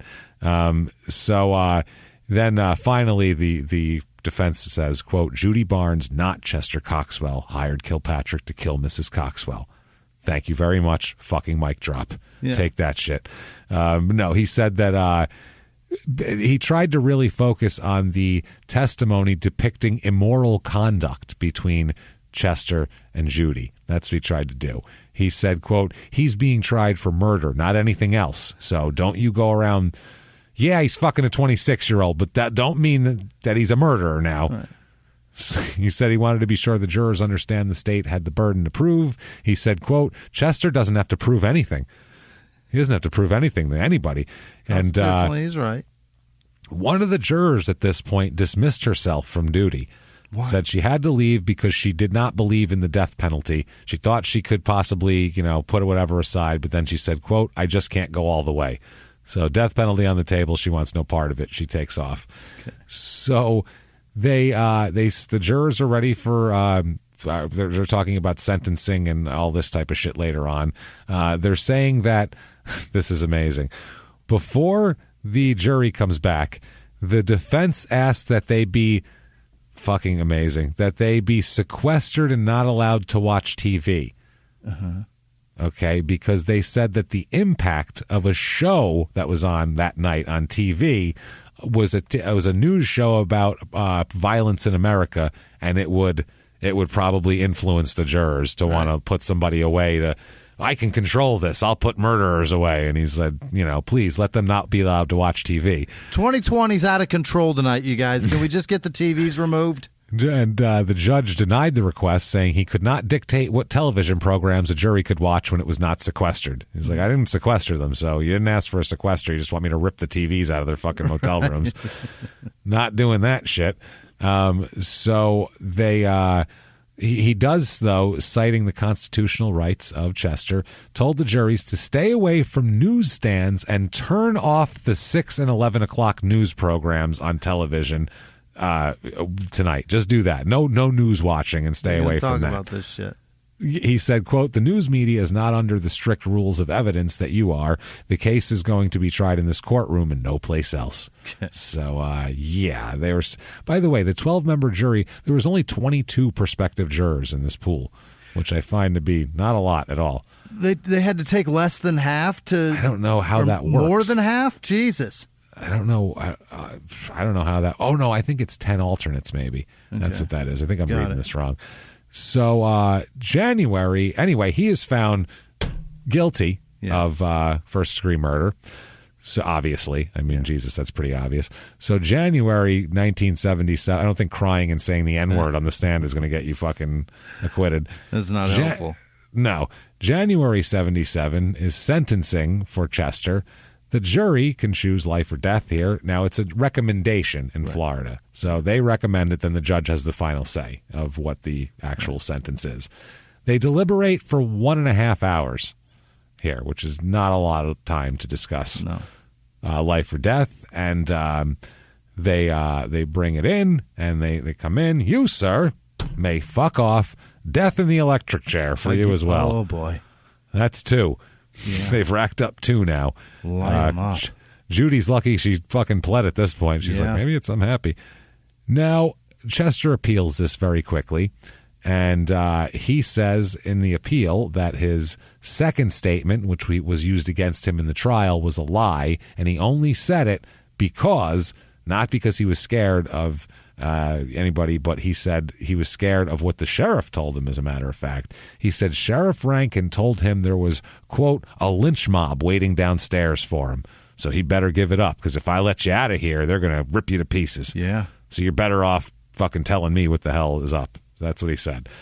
So the Florida Supreme Court, in a 5-0 decision, end up overturning the death sentence because it said that the cross-examination of Kilpatrick was stopped, and that violated his rights because they were trying to make a whole other, making a whole argument about what happened that night.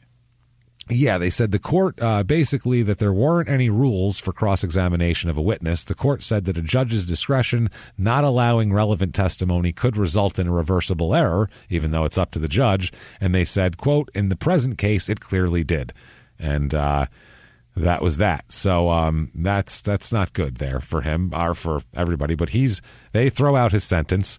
So 1978, he's back in county jail awaiting a retrial because they throw out the whole thing, and his sentence, his conviction, it's all overturned again. He was on death row for like a year, and then gets off death row, and he gets a different lawyer. And also, he said if he hasn't got counsel, the court will have to determine if he can afford one. If not, one will be appointed for him. Obviously, that's kind of how it works. Now, they are definitely going to try him again. The prosecutor said the witnesses are still available. It was one of the strongest cases I've ever had. I think we can convict him again. Let's do it again. Let's do it again. He said, I feel real good about the new trial. I feel great about it. His son, Raymond Coxwell, the Coxwell son, he says that, I quote, I never believed my dad was guilty. He's never been that kind of person. He wouldn't hurt anyone, and I knew him real good. Okay. So, yeah, you don't know about how much he likes 26-year-old women, though. Mm-hmm. He said that his father still had a lot of friends in Liberty County, and he said that this time his family's going to have a good lawyer named Howard Williams. He says, I think eventually he will be freed from this thing. So there's that. Now, Kilpatrick appeals as well. They said that the court held that a witness for the state had been allowed to testify in violation of rules requiring that witnesses' names be listed before trial. They brought in witnesses that weren't listed on the witness list. How do you do that? How was that even allowed? Move. They allowed it in. It was Nelson Hughley, as a matter of fact, their star witness. They didn't even have him on the witness list, and then he comes in and levels the whole thing. And so it's pretty fucking crazy. And they said, his lawyer said, my position is that basically if the judge doesn't allow that, then Kilpatrick doesn't get the death penalty, he feels like. He said that after all this, a new trial is ordered for Kilpatrick as well here. So it's a 4-2 ruling on this, and it says that, they're sending him back to trial as well. So new trials all around for the crew here. A second trial, 1979. The old judge from Chester's first trial withdraws from the second trial. Really?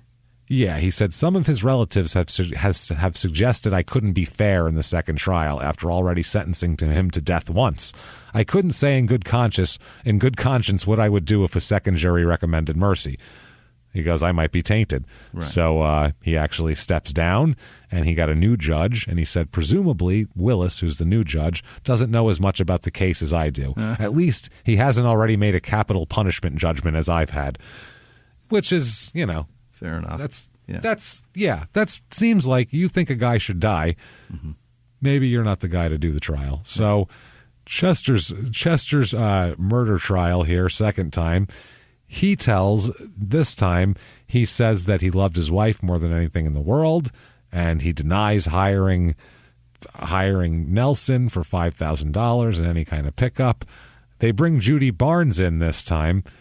Judy Barnes this time, this is hilarious because this is good for him, but at the same time bad for his psyche, but good for his case. She says that she was never going to move into that trailer anyway with him and do all of that, so that was never a part of it. She says she never even loved him. Quote, I only wanted his money. You she bitch. Said on the stand. He's like, fuck. This is why you don't try to bang 26-year-olds when you're in your mid-50s. There's no reason for them to want to have sex with you on the level. There's just none. They're benefiting tremendously out of this. Yeah, right. Or you're a movie star. One of the two. And he's not. He sells bait by a lake in the Panhandle of Florida. His name is Chester. You weren't in Top Gun. Sorry. Yeah, it does not happen. And so the defense attorney said that Judy Barnes, again, hired Kilpatrick. He says that... Jesus Christ. He said the first statement that he gave that his wife just disappeared, walked out the door, never came back. That's the true one. Yeah. That's the real statement. Now, the other stuff. Going back to square one. Garbage. Yeah. Now, Kilpatrick also testifies again, obviously. This time he is there. The defense is allowed unlimited cross-examination of him. So as to take appeals off the table. He even allows the defense to recall Kilpatrick as a witness after the state had rested his case. So they were like, you're not getting off on that. You can talk to Kilpatrick as much as you fucking damn well please, and it ain't going to change shit. So Kilpatrick's attorney here said that he was assured that nothing could be used against Kilpatrick that he says here because his case is now, he's going for a retrial as well. So this time he testifies the same thing. Nelson Hughley was with him, blah, blah, blah, steel pipe. He also testifies that he saw the figure of a man looking out of the window of a trailer as it was going on. So he said Chester watched the whole thing. Oh, you asshole, Chester. Chester. So the assistant state attorney here in the closing says, quote, they tried Judy Barnes last time. Now they're going to try Leila May today. Because they brought up her plots of murder in this trial. So they said that she paid basically she said, quote, they paid the penalty. She paid the penalty for being jealous, which I guess he called the murder an organized planned killing. Let's not go crazy. Let's say it was a killing that was on purpose. Let's say that. Let's not go with organized and planned. Absolutely planned. Organization, no. It's bad. Real bad. There's never been that. That's like the worst mob hit in history. Like then we'll leave him in a car for 2 days in a public place, and then we'll go back and figure it out, and we'll leave him tied. Did you ever see in The Sopranos when they kill Big Pussy? They don't leave him hanging off the side of the boat. He's all the way in the water. And also, you don't leave a body in your trunk somewhere. Not your car. That's the other thing. That's a bad His plan. own car. Right. He just left his own car with a body in it for 2 days, rotting in the Florida heat. And then was like, we should probably get that out of there, huh? Yeah, you think? So, Jesus Christ, man. He called it an organized plan, went over the whole plot. July 1st, 1979, so 3 days to the day from his arrest, is the verdict here. And he is found guilty after only an hour of deliberation. Wow. Which is pretty fucking wild here. That's pretty interesting. 70 minutes it turned. It's 8 women, 4 men on the jury. And he's 62 years old at this point. And They said the sentencing, this is the prosecutor, the sentencing is more important than this one. They said, I'm confident, the defense says, I'm confident we can get a life sentence now that the death penalty is again a reality in Florida. He's saying, though, he thinks that we're only going to get life this time.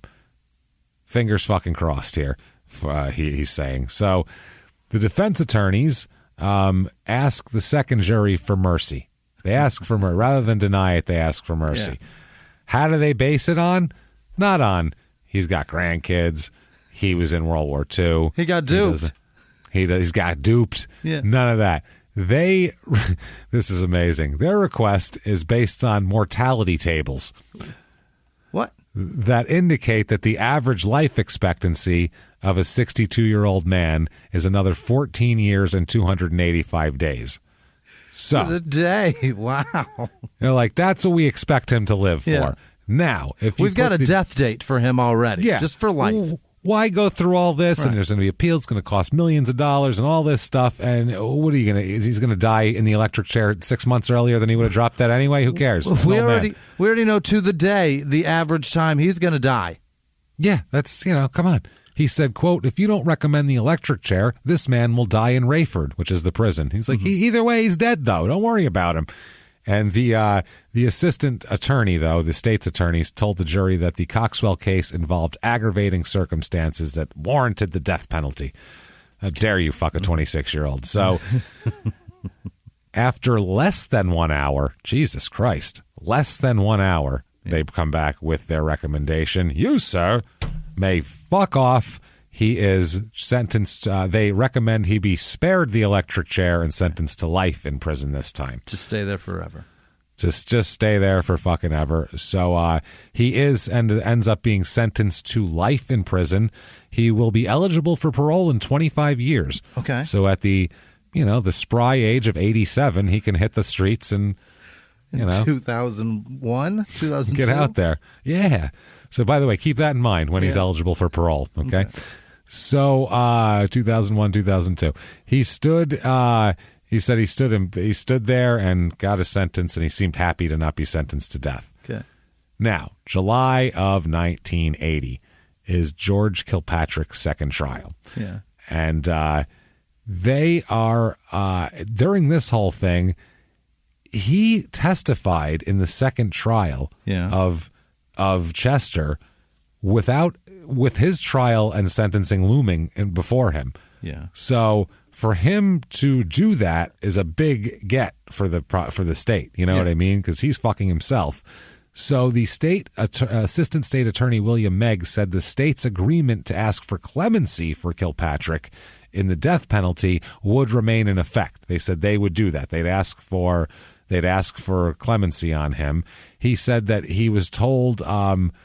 He said that if Chester gets off, he said it. I'm sorry, Kilpatrick. He said if Chester gets off, he doesn't see how they could electrocute me. Yeah. Like how are they going to electrocute me? He got life, right?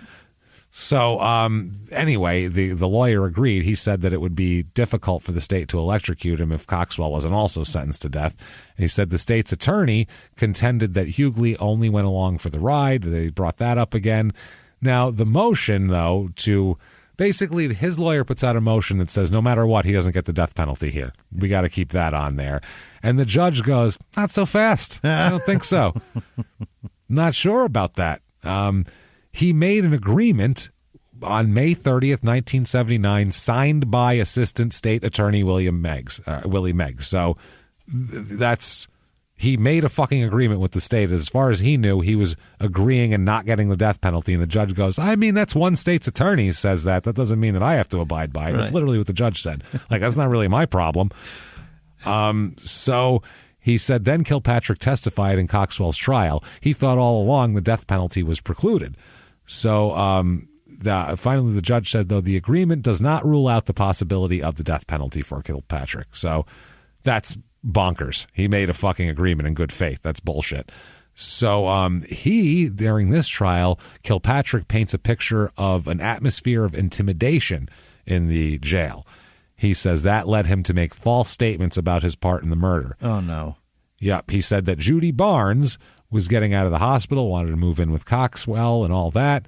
And so his lawyer said, who had the motive to kill Mrs. Coxwell? And they said Chester Coxwell, not this guy. Right. He said Kilpatrick told him now the defense attorney is telling the jury that Kilpatrick is claiming that one of the cops held a gun to his head while he was questioned. Okay.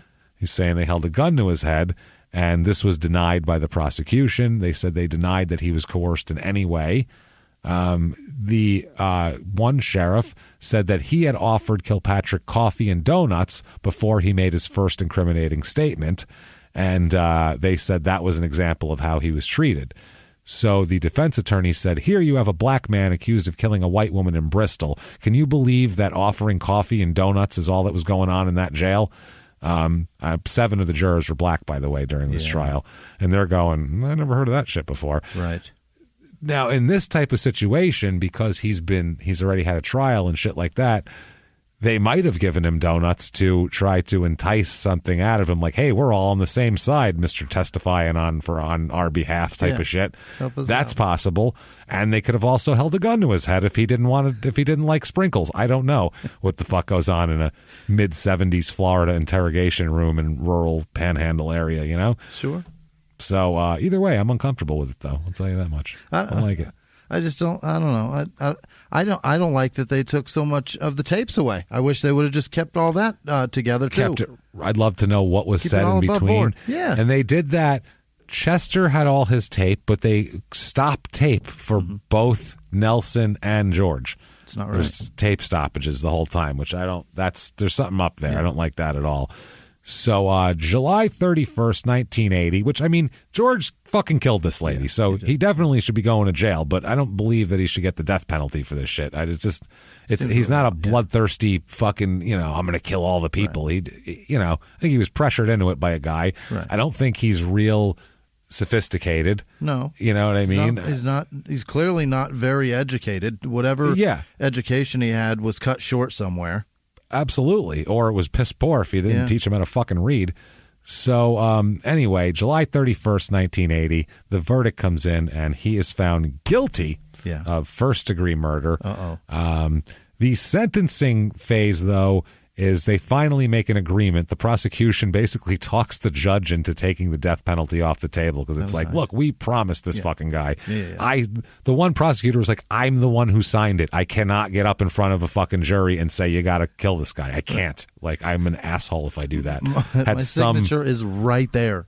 Yeah, like you can't go up and say that with a straight face and look like you're this guy, honorable guy, and then have the defense attorney give his closing and hold up a document and go, here's a guy, that guy being dishonest as fuck. Right. How are you going to trust him for anything if we can't trust him? How are you?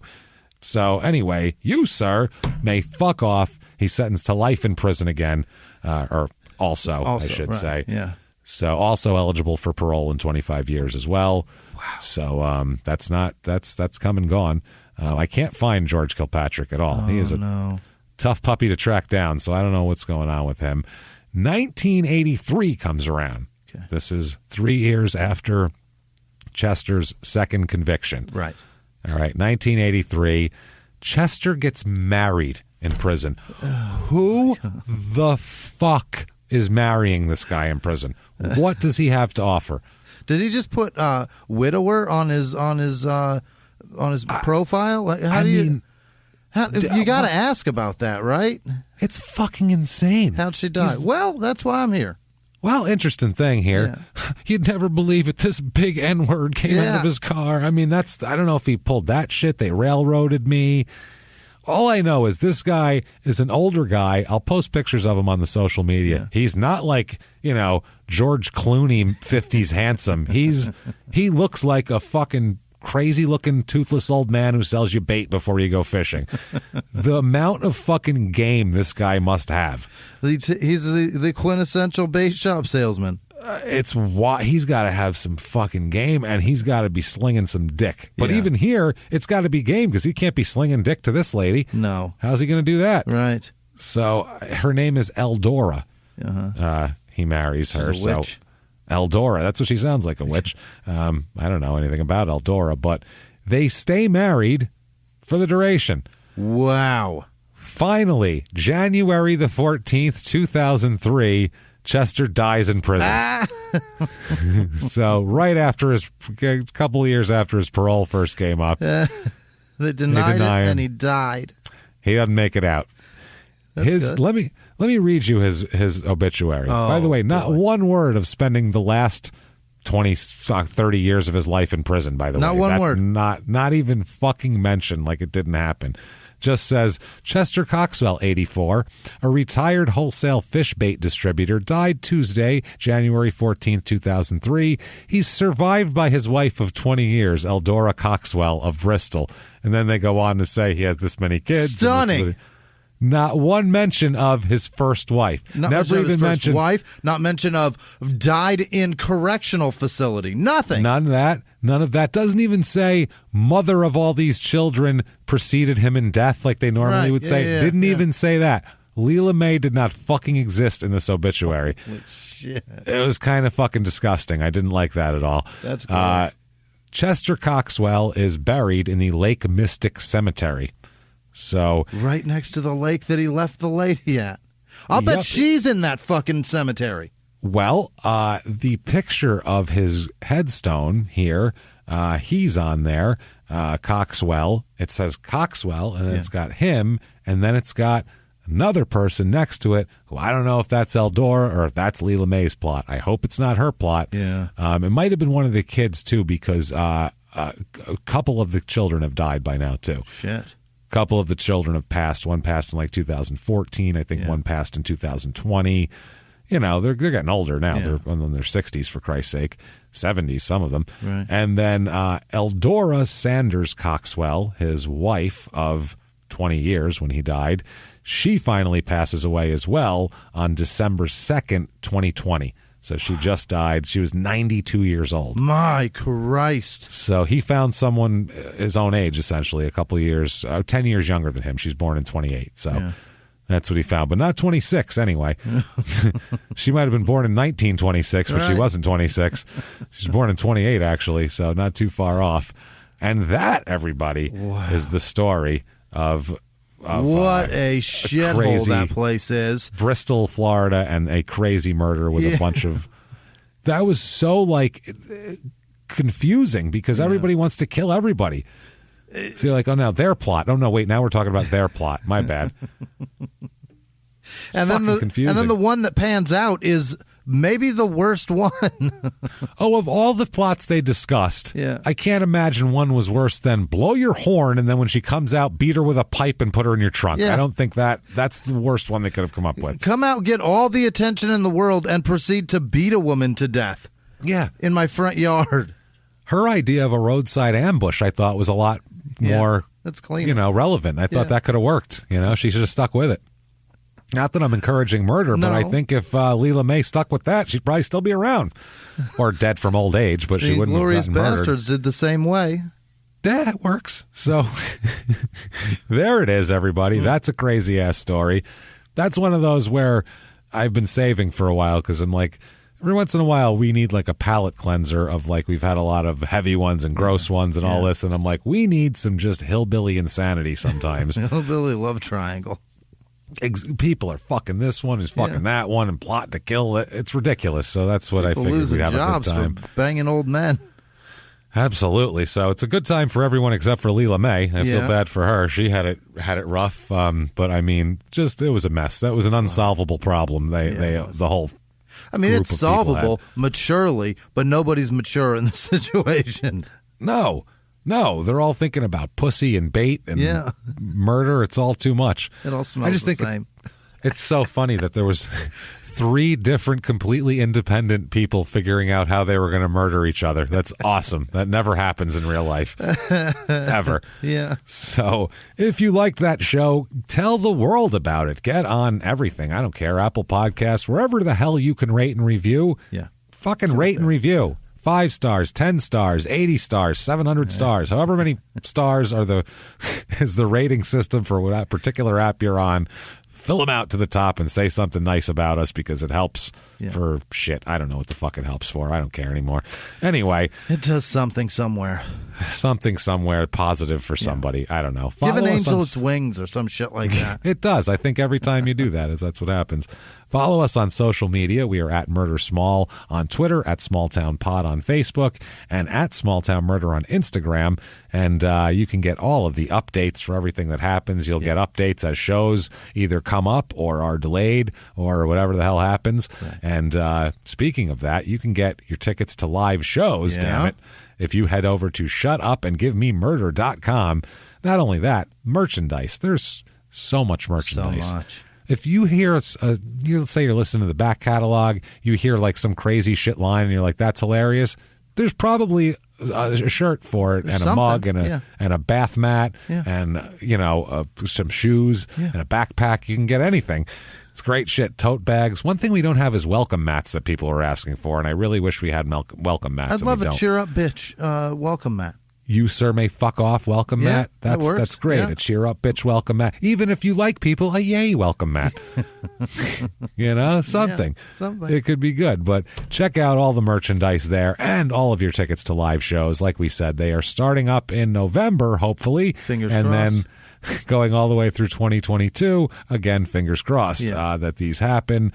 And you got to stop one thing. We've had a couple people that have sent us messages about if your shows aren't happening, what the fuck, you guys are pussies or you guys are this, or making it political.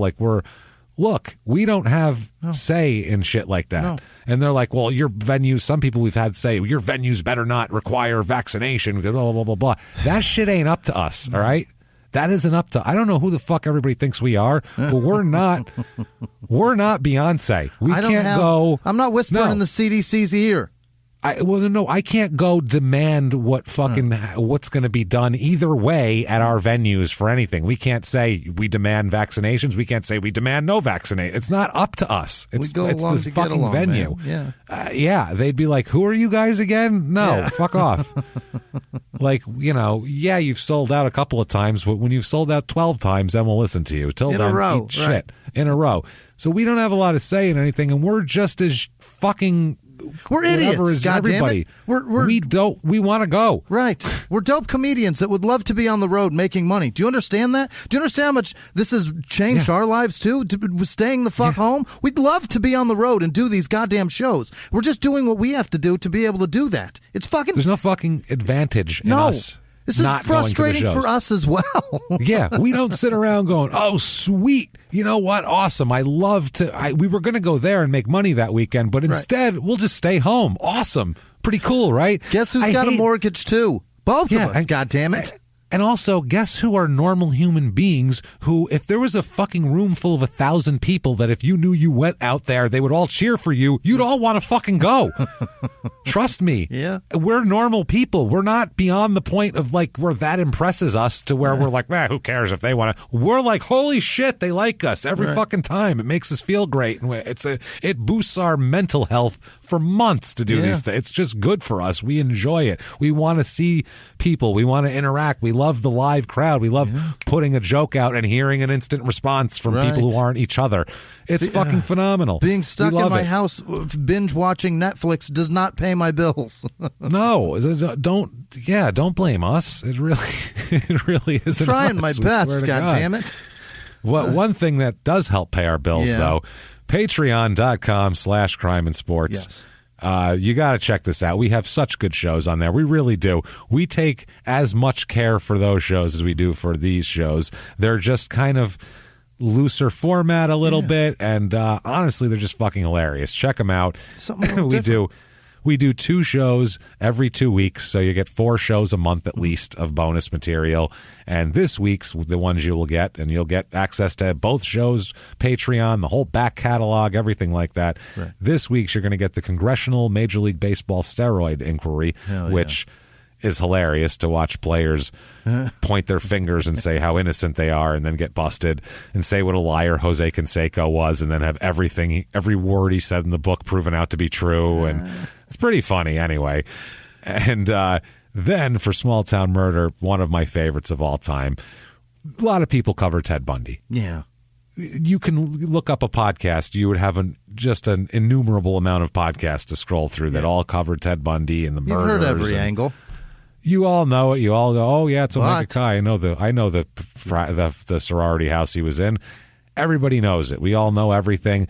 One angle that I found that has never been talked about in years and years and years, and I call it Ted Bundy's Wild World of Socks, is his apparent obsession with socks and underwear. Yeah. For himself, he had an obsession about possessing socks and underwear, and this feeds into, I believe if he had all the socks and underwear he ever wanted, none of this would have happened, and he would have maybe not been a murderer. He could be your congressman right now, rather than a horrible, horrible, disgusting person who killed lots of women and people. So he would have felt more accomplished. Absolutely. So, yeah, check this out. It's one of the weirdest things you'll ever hear. And I don't know. It's all out of his mouth. So check it all out there. Patreon.com/crime and sports. And you'll get a shout out at the end of the show as well, because shit, that's how we show our undying affection for you. We can't come out and say thank you individually. So we have to do it on the show. And that's how that goes. And if you just want a shout out, you can also get a shout out on PayPal using our email address, crimeandsports@gmail.com. Not only a shout out, but our undying affection, of course. You can do all that there. And I honestly think at this point in time, there's only one thing we can do. We've had a lot of crazy people wanting to kill each other. Let's hear about nice things. Let's hear the name of the fucking most wonderful people in the world who keep this show afloat, whether we get to go on the road or not. Jimmy, hit me with them right now. This week's executive producers are Jordan Bennett, Eric West, Melissa Turner, Abraham Orozco, and Kate Hauk. Thank you guys for everything you do. You're truly amazing people, and it does not go unnoticed. Other producers this week are Kelly Higby, Benjamin Wishall, Beth Scissor-Winsky. She turned 50. It's not Scissor, but it's Scissor. Happy birthday, Scissor Whiskey. Happy birthday, Beth. Scissor Whiskey. Jennifer Schaefer, Margaret Eaton in Colorado Springs, Susanna Platt, Fran Hitsky in Australia. Her daughter, she told me a story, and it's the reason. Oh, it was because her daughter heard the list of people, and she was like, what are all those people for? And then Fran was like, those are the producers of the show, the people that donate to the show. She said, oh, I thought it was like Santa's good list, which it is. It's pretty much Wisman's exactly good list. What it is. Santa's fuck yeah list. Yeah, not naughties. Nicholas Hogan Avila at Buck Trucking. Thank you so much. Janice Hill, Jess Campanella, Lauren Wayne, and Taylor McMorris, Nick Ruggiero, Thimmy Withman. What the fuck? Tiffany Gonzalez is the best. Heather Rippey, Clark Laukuf. Sorry, Clark. There's no way that's happening. Ricky Crawford, Alvy Ferguson's mom passed away. I'm sorry, Alvy. Hang in there, man. Marcel Destin, Samantha Quigley, Peyton Meadows, Troy Mattis, James Martyr, Rabbi Shmulevich, Matthew Hollum, Trisha Doty, Ann Walsh, Robert Combs, Chris with no last name, John, Del Gennaro, Something Italian, as Jimmy might say. Goddamn, it's embarrassing. Nicholas Thompson, Jessica Perez, Hillary White, Sarah Och, Scott Davidson, Josh Wheatley, Cassie Reddington,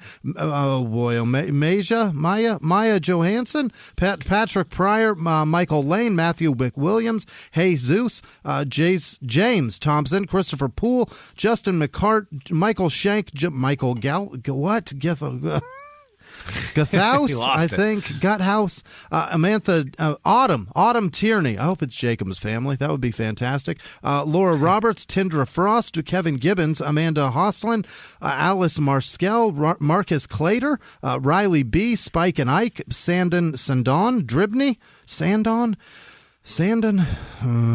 Megan Bublitz, Aaron with no last name, Molly Day, Sydney Comu. You're having problems today. Jennifer Mack, Mike Spear, Kyle Olson, Elizabeth Huffnagel Puffer. What? Haley Iachancy, Cassandra Cronin, Jake Jalovec, Brian Sherman, Tiny Hands, Jamie Jaime Garley, Louise Tucker, Allison Beal, Gabrielle Williams, Beth with no last name, that's Jack McQuoid, Derek Nichols, Stephanie Monroe, Isabel Sizakowski. Jumpy whacking off, whatever. Jennifer Sabo, James Hertz, Jeremy Saperstein, Jody Claire, Julia Rick, Sam Walmsley, Carmen Winan, Debbie McDonald, Reginald Matthews, Laura Gabrielson, Tina Duran, Davina Bell, SWK1DD, Adam Lubbers, wow. Cassie Hanks, Tanisha RN, I imagine she's an RN, Sabrina Sikorsky-Ross, Joanne Carley, Taylor Carter, Curtis Edwards, Alan Black, Tim Rice, Brittany Batt, Hannah with no last name, Cody Hooten, Thomas Gore, Vincent Black, Keaton McCahill, John Tracy, Joe Annie, Anna Clyburn, Kim James, Riley Heimdall Cheever, Blake Elam, Tom Shute, Glenn Kelly, Gretchen Hagen. He's rolling. I'm trying. Natalie Grove, Zachary McCarty, Turd Ferguson, 4-year Puma, Christian Kjorns, Christine Kimiko, Isabel Jackson, Jason Lawrence, Anna Savaleva. Just watch his confidence training as he's reading these. I'm 3 feet away just watching the man crumble. Kara Robertson, Braden Back, Robert Davis, James with no last name, Joe Zumpano, Charlie Starley, Catherine Davis, Lauren Meadows, Matthews, Caleb with no last name, James Woods, I hope not, Tim Gorman, Joe McLeod, Dylan with no last name, Allie Gary, Katarina Moss, Sarah Bulio, I don't know, Nilly M. That all rhyme. Bulio, I don't know. Kick it, motherfucker. Sorry. Jennifer Shishek, Nate Patterson, Nick, Kevin Coleman, Sherry Backey, Brett with no last name, Desiree Hewlett, Philip Gorney, Miracle Ridge Nigerian Dwarf Goats. That's fucking crazy. I hope that's real. Corey Edwards, Kelsey Gibbons, Shelby Luke, Hunter Perry, Jeffrey Scott, Ryan Ritza, Christopher Bowen, Jacob Utrich, Matilda Weaver, Justin Slater, Bailey Jones, Ethan Neely, Charlotte with no last name, Dustin Johnson, David Jones, what is this? Jason Batcher, Ron Krieger, Jacqueline Rickerbecker, Rickerby. 9 versions of them, all wrong. Andrew Jones, Gabriel Schiffer, Devin Patey, Jessica Bowen, Joe Shahan, Luis Fernandez, Kristen Crocker, Jeremy Heislip, Paul M., Erica L., Tony Santos, Roger Gist, Brian Strauff, William Rutledge, another big O, Renee Jerussi, Emma Lisk, Austin Shirley, Brian Teat, nope, that's Street, Eva Torrance, Sherry Resnick, Joe L., Kylie Wise, Christopher, nope, that's Craig, Rustin, Mike Laheda, Angus Palmer, Matthew Stafford, probably not, Shamika Andrews, Kathleen Kime, Kate Hauk, Nick, what is that? Chaltry, Sean Dodds, Dallas Whitlow, Johnny Voudray, Michael Lynch, Arwin Cunningham, Amelie Clement, Drek Fresser, fucking hell, Nicole Buckley, Anais, Ron, I don't know, god damn it, Desiree Galvez, Ava Cogliostro, Alexandra Lyell, Gabby McClanahan, Karen, and also Favi, Michelle Lee, Mike Pupa, John Schiffer, Jeff Holden, and Emily and Brian, or Mamenga. They're getting married, so congratulations to you. And obviously all of our patrons. You guys, thank you so much for everything you do. We can't do this without you. Thank you, everybody. You're the best. So much. Yeah. You really are the best, and we really mean that. It is what it is. I mean, if it wasn't for Patreon, we would be pretty fucked. And so thank you guys for... Thanks, everybody, for everything you do for us, because the live shows were kind of how we were making our living, and that's the kind of the dirty secret of podcasting is unless you have 10 million listeners, you don't make a lot of ad money. It's just not there. So you got to be able to put on a show elsewhere, and if you can do that, and you garner enough audience that will show up to shows, and like you guys do in fucking droves, that's how you can really pay your way, and that's how we were doing it, and now we aren't. So the ones of you that are taking care of us via Patreon and PayPal donations, you're making our lives enriched. You're fixing it. You're absolutely. You are absolutely the life resetters, and we can't thank you enough. And we hope those bonus episodes are what you're looking for. We really do. We thank the shit out of everybody for it because Jimmy's right. I mean, that's we as comedians, you work for years and years and years to be good on stage, and you work to the. Now, I know. I realize these are the fucking lamest problems to have, but. If you work and work and work and work, you're just working to try to get to the point where people want to pay money to come see you do comedy. And that's when the real work begins. Yeah, but I mean, that's the goal. That's what you're trying to get to where it's a viable thing for you and you feel like you're going to have a career here. And we worked for years to get to this point to where we can sell out a tour and a theater tour, and then it is just fucking dashed from us. So you trust us. We really want to do this. So thank you for everybody who's trying to help us out and all that sort of thing. Jimmy, what if they wanted to get a hold of you and tell you whatever the fuck? How could they do it? You can find me on the internet at Wisman Sucks, WHISMAN Sucks on Twitter and Instagram. Thank you guys, truly. And Jordan, by the way, Jordan Bennett got a new job. So congratulations to anybody who, through this awful shit, is thriving, and especially Jordan in Canada. We love Jordan and Simon. I don't want to tell her. Man. I don't want to tell where she got a job. It's a great fucking job, though. Congratulations, Jordan. They're nice people, her and They Simon. really are. Are. Simon and Jordan are fucking amazing people. And that's an extra shout out. They're exemplary of our audience because our audience is normal, hardworking, fucking rad people. And that's the other thing. I don't want to I can't afford to kill any of you guys. So I'd really like to do this by the book and keep all you guys safe. That's the fact. We don't want any shit to be our fault. Yeah. We're going with omission bias on this one. It's not our fault. So, they can get a hold of you, Wisman Sucks. Yeah, where are you? Yeah. At Jimmy P is funny. Yeah. You just Google the show and you'll figure out where the fuck you can find us. We're out there. It's not like we're hiding or anything. No. We're not on the lam. No. So, you can pretty much find us. Small Town Murder Hosts. There we go. You're going to find us both. So, thank you, folks, so much for joining us this week and hearing about a crazy Florida story. Second only to West Virginia in nuttiness, I would say. West Virginia has overtaken them, I feel like, as the... They don't get enough credit for being batshit fucking lunatics up there. Especially on our show. Yeah. That's the thing. On our show, they're the kings, and it's just not They got to be thrilled that Florida is so blatant with their stupidity that it just robs them of the bottom rung. They just tuck in there above Virginia, and nobody sees them. So that said, everybody, thank you again so much for joining us. And until next week, everybody, it's been our pleasure. Bye.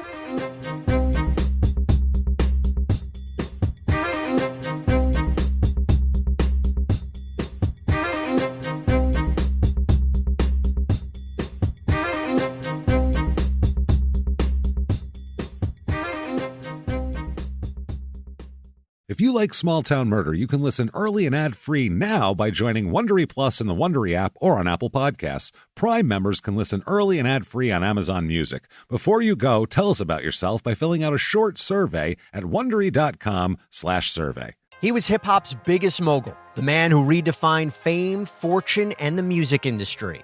The first male rapper to be honored on the Hollywood Walk of Fame, Sean Diddy Combs. Diddy built an empire and lived a life most people only dream about. Everybody know ain't no party like a Diddy party, so. Yeah, that's what's up. But just as quickly as his empire rose, it came crashing down. Today I'm announcing the unsealing of a 3-count indictment, charging Sean Combs with racketeering conspiracy, sex trafficking, interstate transportation for prostitution. I was up. I hit rock bottom, but I made no excuses. I'm disgusted. I'm so sorry. Until you're wearing an orange jumpsuit, it's not real. Now it's real. From his meteoric rise to his shocking fall from grace, from law and crime, this is the rise and fall of Diddy.